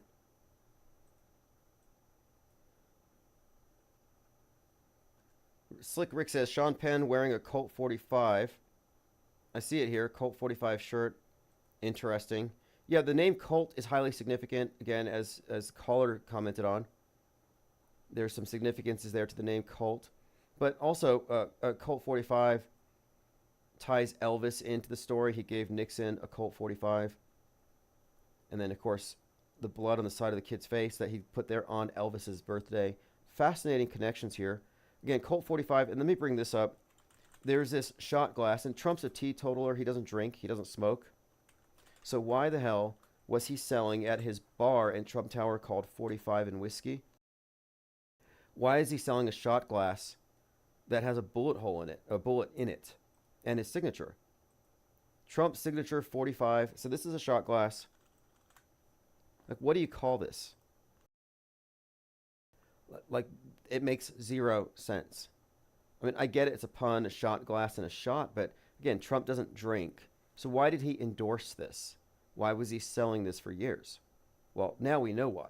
It's part of the body of predictive programming for his role and the psyop that would come to define it. They Lie We See says, greetings, Blue Wrench Lodge. Yep, thank you for joining, and thanks to Violet, we have many, many more members. If you want to get in on the Discord, go to ips.monster. I'll go ahead and show you, just so there's no confusion. Go to ips.monster. Scroll down, and it has Parallel Community on X, has Discord server, Gilded. So you just click on this, and it'll take you straight to the server. Also, I have links to the archives on Odyssey, Podcast Addict, BitChute. We're on iTunes, TuneIn, Audible, iHeartRadio, Player FM, and Spotify. You can find all those links and more. And we also have a line of products on Amazon. So if you click the link there as well, you'll see we have the book, Autohoaxology 101, World Stage Deprogramming Guide, and more. But yeah, it's all there. I created a hub. So go to ips.monster. And you can also pick up tickets for the Zoom or in person if you're close for AutoHoaxCon #1 happening on the 28th. And it has to happen. We have to be the first ones to do this. There has never been a conference predicated on the world stage construct being this PSYOP enhanced false model. You have conspiracy theorist conferences all the time, but they don't have the overview. They don't see the big picture. They see the PSYOPs, but they don't see the PSY-war. They are confused all the time. An event happens and like, well, is it real or is it fake? Let's wait and see. If that's your attitude, if that's your approach, you're actually confused. You should already know that when it is an extraordinary event and it fits a certain template, you can go ahead and safely shift the burden of proof back. And we have not been contradicted once. There has not been any kind of situation where we've looked at some event, deconstructed the thing, and then later said, oh, look, we were wrong. We have been right. They Lie We See says, why no second edition of, oh yeah, Secret Religion? I have to order copies of it. I want to sell it directly through the store. I'm trying to get it off of Amazon. I don't own the first edition. I was swindled, you could say. It was a really bad deal. I should have seen it coming. I was talking about starting a publishing company to do science fiction without the presupposition of a heliocentric model. And as we were developing content for this and I was kicking off this publishing company, someone approached me with an offer.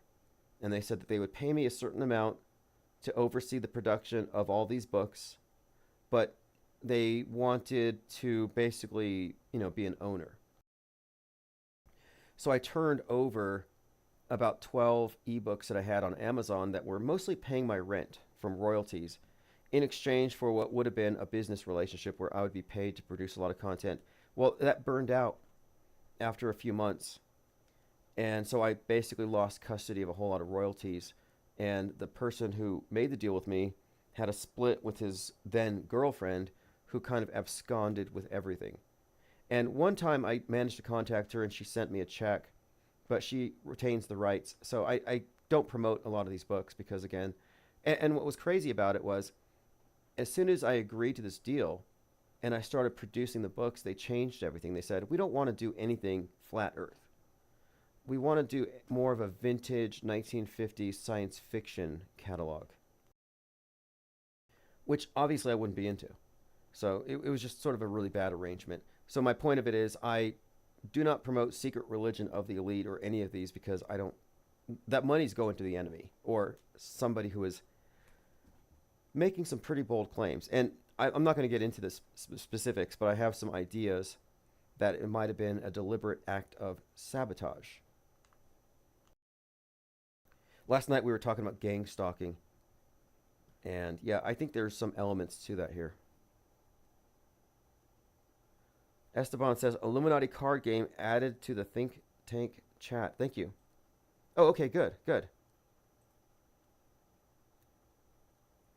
Okay, but you know, I'm done with conspiracy theorists anyway. Like we were gonna do we were gonna do conspiracy radio network or conspiratainment. I'm not here for conspiratainment. You know, I'm not here for confused people. People who don't know what's real and what's fake. Like you have the general public who don't know about the fakery, and then you have those who are aware of fakery, but they're still 1 foot in the matrix, 1 foot out. They're confused. They're scared.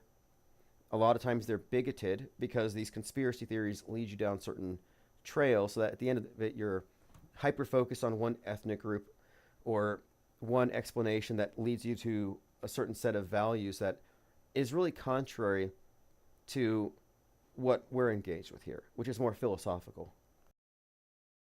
Like, I don't believe in white genocide.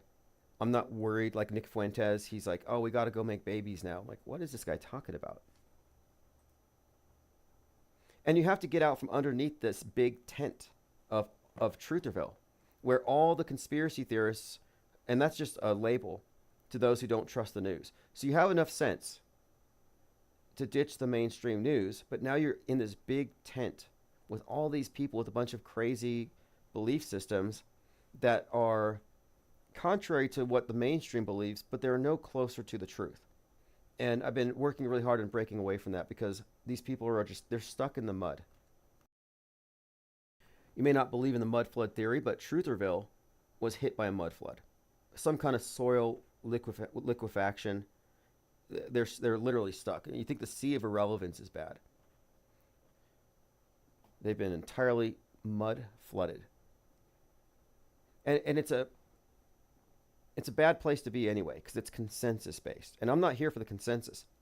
If I cared about pleasing the consensus, I'd still be hyping chemtrails for fear of contradicting the chemtrail lobby. And you have a lot of big truther channels who act like they're beholden to different groups. Oh, like I can't displease the QAnon lobby or the Trumpers or the chemtrailers. I don't want to offend the Manduzlers. You know, it's like, okay, so if you're going to try to please the consensus, then you're adopting the hive mind that they want you to. They want you to kneel before the monolith. What is the monolith? It's the unifying world view, what everybody agrees on. And I was like, well, I don't agree with it. And I'm not going against the grain in a contrived, reactionary, knee-jerk fashion like Trutherville is. Quite the contrary. We're not going against it. We're stepping out of it. There's a big difference.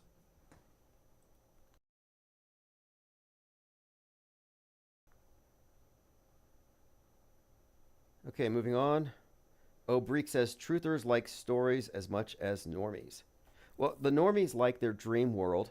Truthers love their nightmare world. Yeah, Quays, Manduzel has to do with Mandela effects. So here's the issue with Mandela effects. And it's very simple. To believe in a Mandela effect means that you're still falling for certain logical fallacies and you're still being manipulated by people who now know how to create false memories. False memories are a thing. And the Mandela effect, it'll say there's no such thing as a false memory. My memories are all perfect. Well, no, they're not. That's not how memory works, one. And two, false memories are routinely created. It's actually kind of a science. And if you look at the Innocence Project and how many people have been convicted over faulty eyewitness testimony, it tells you something about eyewitness testimony, how malleable it is. And that the interference the retroactive interference involved in interrogating somebody and asking leading questions can cause them to confuse imaginings that were prompted with actual memories. The Mandela effect is created by the people asking the questions. It's actually that simple. It's a gaslighting game. But it fools a lot of people. And if you can be fooled by that, well, then you're not a skeptic, is my point. Like, you don't make the cut. You don't get an exit Trutherville if you're non-skeptical. Non-skeptical media is both mainstream and alternative. Skeptical media means fake until proven real, auto-hoaxing it all, left and right. Truthers are only skeptical against the other side, the mainstream. They're just such a box. It's easy to see that they're in a box. Their perspective is limited because they do not include special effects.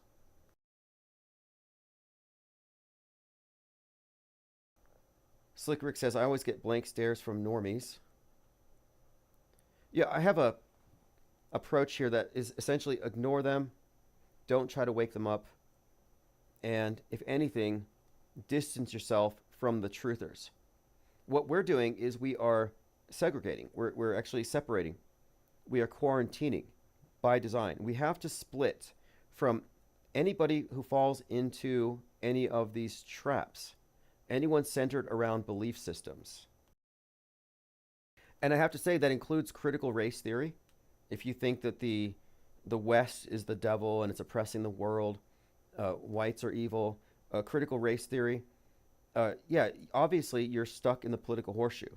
You have no place in skeptical media analysis. This also pertains to critical Jew theory, those who say the Jews control everything. I'm sorry, but that's still in the political horseshoe. If you're in that political horseshoe, you're non-skeptical. You can't prove me wrong on this. I mean, that's a non-skeptical position. It takes for granted way too much, including the overconfidence many have in their own conclusions. Like, I know who runs the world. I can prove it. No, you don't. Until 10 years ago, you didn't know that 9/11 was just a movie superimposed onto the news cycle, enhanced with actors on the ground. We don't have enough information to know it all. We certainly didn't 20 years ago. We have better information now than we did then, but we don't have enough. So anyone who has a complete model of the Earth, like, oh, I believe it's this, I think the model's premature. Whether you think it's round or flat, it's premature. Anyone who thinks they know who runs the world, prove it. But if you're going off of stinky red herrings planted by controlled opposition agents, like, we don't have a place for that here.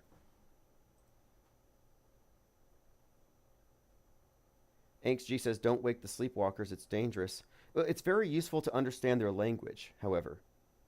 And that's why I think it's useful to look at this as compartmentalization. So broadly speaking, everyone's in the MSM box, the mainstream mediation. And mainstream mediation comes from all sources, all platforms, movies, books, education, government, or rather politicians. All the soap opera of the day that comes from celebrities and politicians, it's all included in the same mediation. So we're all put in the same big box, but then within the box, which is broadly speaking Normieville, the complacently programmed, then you have those who are not complacent. And if you're not complacent and you lean left and you don't become a skeptic, you're going to go woke. If you're leaning right, you're going to go to Trutherville. And by not skeptic, I mean if you haven't rejected the media at face value, the mediation itself. And you can't name any popular influencers who do this. They all exist in the world where every single news event is real. They disagree on why it happened or who's to blame, but there's no disagreement on the essential reality of it. So they're playing in this, what is called an alternate reality game. It's useful to look at it as a cult in many ways, and it is a doomsday cult. But the reason for understanding these different boxes is so that you're talking to a normie. Well, you know they're not going to understand anything outside of their box, so you can avoid going outside of their experience. Same goes for truthers or wokesters.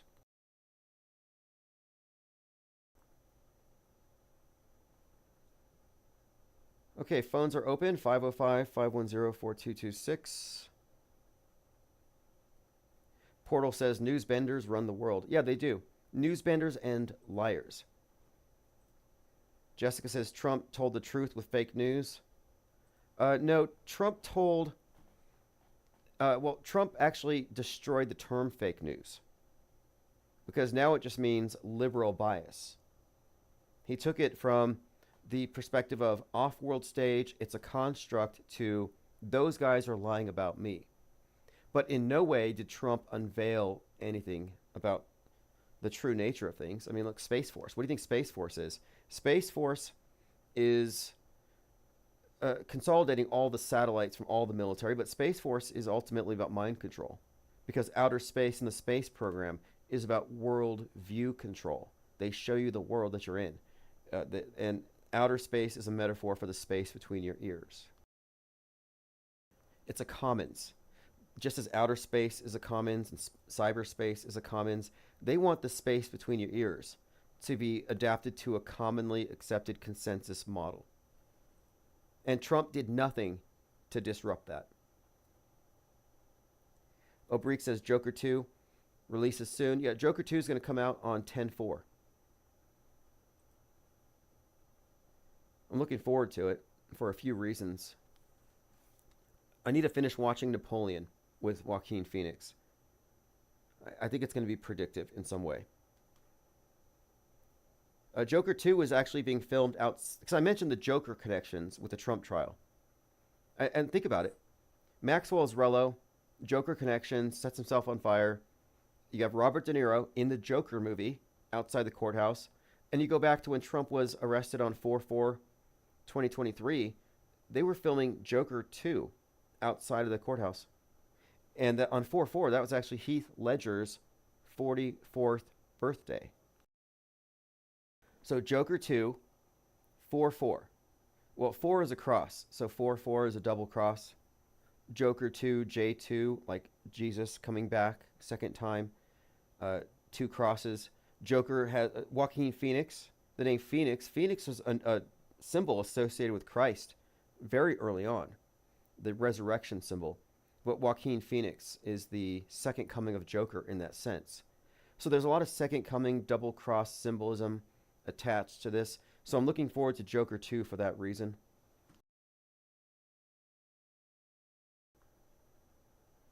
Obrique says the layers are endless.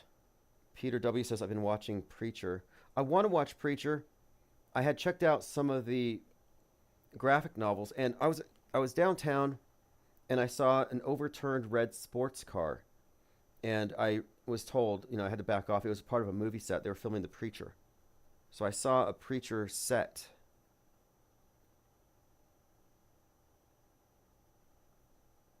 Ted Stryker says, I think Tim needs to talk with Ryan Gable from The Secret Teachings. Certainly. I've always been interested in this, and I've been somewhat symbol literate for a long time. And I never paid attention to the news. I just kind of avoided it. But then when I did, I arrived at the conclusion many did, that obviously there's some high-level wizardry going on behind the scenes. Okay, we talked about Tim Pool getting $100,000 a week to push propaganda. We talked about the rage virus and the strange Trump connections. Colt's cheeks streaked with blood. This is on 1/8 after he shoots the deer. The deer hunter connecting to the deer hunter, Robert De Niro, who was screaming out in front of the Trump White House, and Robert De Niro in multiple roles foreshadows the shooting of Trump. The deer also a reference to Ohio Buckeye, as the caller pointed out. But yeah, they really made a point to show him here with blood on the right side of his face. That is an interesting and notable connection. We talked about the Boeing Starliner spacecraft landing here in New Mexico. It didn't hit anybody's house, thankfully. I was worried about it. And if you're not worried about space junk, you don't believe the science. What are you, a flat earther? The only people who can be excused for not wearing helmets are flat earthers. Everyone else, you have no excuse. Like what? You don't trust NASA?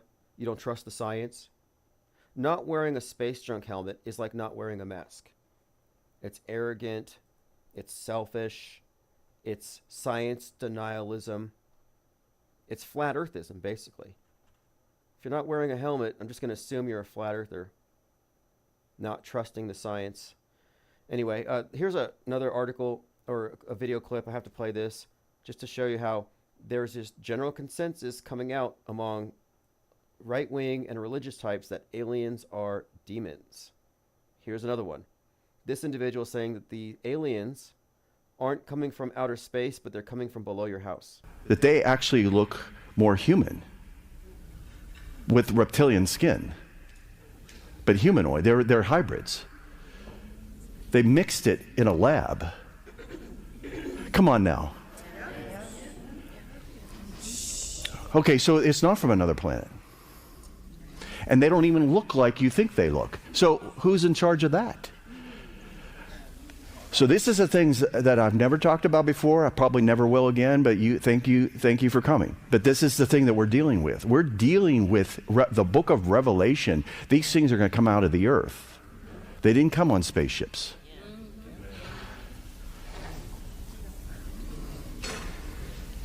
These are interdimensional beings. And those who have enough sodium pentothal in their system, when I ask them, will tell me the truth, no matter what agency they work for. They will tell me the truth, and that is they're interdimensional. So he's putting truth serum into people's drinks and getting the truth out of them. And these aliens are coming from beneath your house. Not letting them be exposed yet. They're coming from below your house. Something to look forward to. Aliens coming from beneath your house. They're demons. They've made deals with the Democrats. And when the aliens arrive, the Democrats are going to say, beam me up. Evolve us. That's how they see them, as future humans. Perfected. And again, they're called grays for a reason. Grays, it all ties in to the dialectic, the polarities. The Hegelian dialectics, black and white becomes what? Gray. The ultimate success of their dialectics is represented by the alien invasion when they have reached the synthesis. And ultimately what I think it means, this alien invasion, it represents the dissolution of all borders.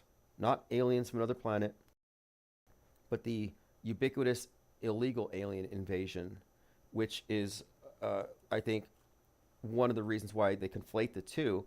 And in one paragraph, Tucker Carlson will tell you, be afraid of the illegal aliens and be afraid of the extraterrestrial demons, the aliens from outer space. These are obviously partisan takes as well. We talked about Laura Loomer eating dog food. Nobody was surprised. Okay, well, I want to say thanks, everyone, for your comments, as always. Sign up for the newsletter, ips.monster. You can get into the Discord server there. Kevin Mooring says, Tyler Swift PSYOP still going. That was fake, by the way. There was this rumor, or rather there was this AI-generated image of a contract suggesting that Taylor Swift and Travis Kelce were going to break up because it had expired. But it turns out that that was fake and somebody's being sued over it. So it might be fake. I'm not sure. I have to look into it again. I haven't been keeping up with my Taylor Swift news. Not since we put a moratorium on any mentions. Anyway, this has been Infinite Plane Saturnday. I'll put a link below so you can sign up for the archives, newsletters, live stream notifications, and so you can get into the Discord research facility. And Gilded. This is Saturn X by Fepet.